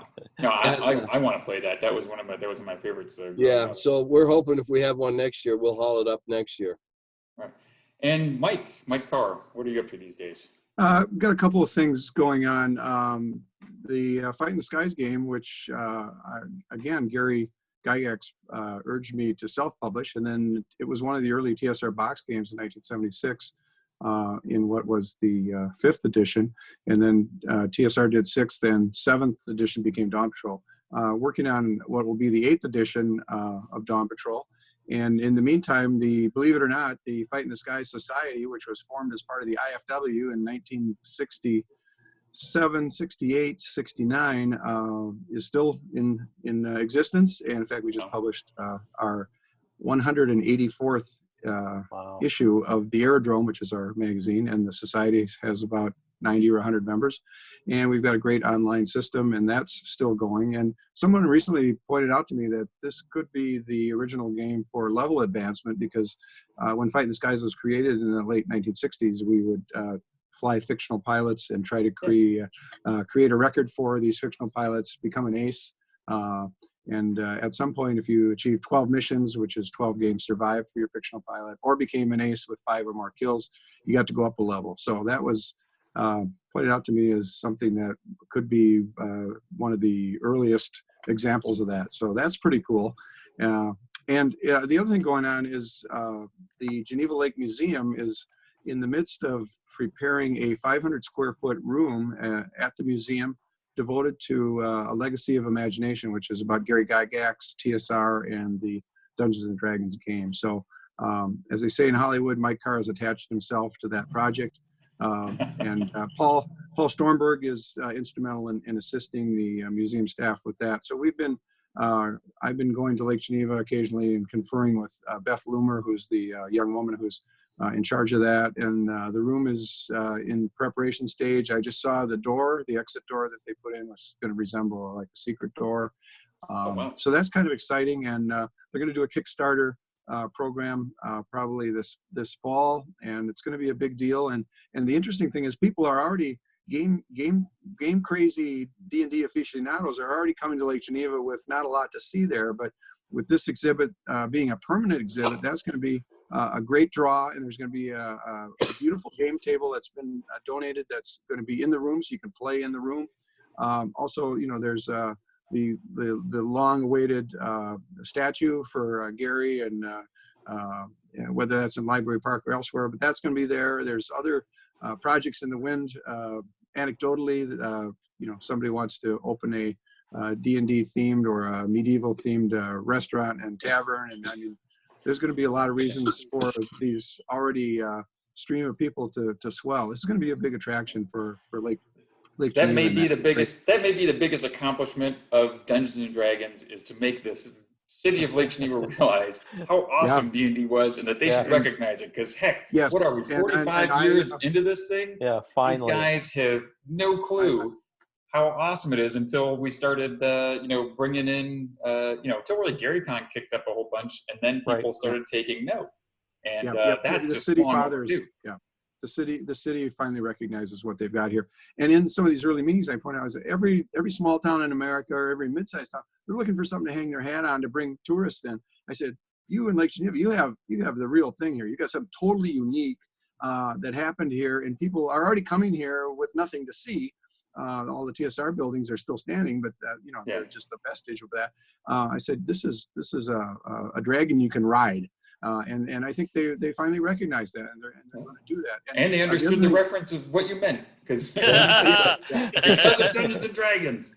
And I volunteered to write the walking tour of Lake Geneva. Now they have a walking tour for old historic homes and historic spots, but I'm going to write the walking tour of Lake Geneva for people interested in Gary Gygax and in TSR and in D&D. You're going to go to Jane's. So you're going to go to Jane's, right? You're going to mark where Jane's is about 3 times. Yeah. You got to mark where Jane's used to be, because so many of us ate lunch at Jane's, man. Come on. Well, you can't forget about Next Door Pub. The cool thing, Next Door Pub is still there. Horticultural Hall is still there. Popeyes is still there. I mean, the Legion Hall where the Winter Fantasy was held, that's all there. So, and that was where GaryCon won. Homestead and etc. So it's going to be pretty cool, and it's a great honor for me to do that. So I'm waiting to hear on some of the exact dates. John Peterson, the noted gaming historian, who's also available on call for the occasional question. I've asked him, what years were the different TSR buildings acquired and occupied and used by the company, and so I want to incorporate that information. Hopefully, this walking tour will be entertaining, and all the diehards are going to love to do it. So that's something to look forward to, and that's something I'm working on. So should be pretty cool. Well, that's fantastic. You know what? We probably ran a little long here, but that's all right. We're getting ready to bring you game 2 today for Founders and Legends. Thank you, gentlemen, for taking your time to join us today. And we'll have 3 of you in our game. One, our game master himself, Mr. Ward, putting Tim and Dave to the test here on the Starship Warden. So thank you very much, guys. And thank you, Luke. Talk to you soon. All right, thanks, Luke. We'll see you.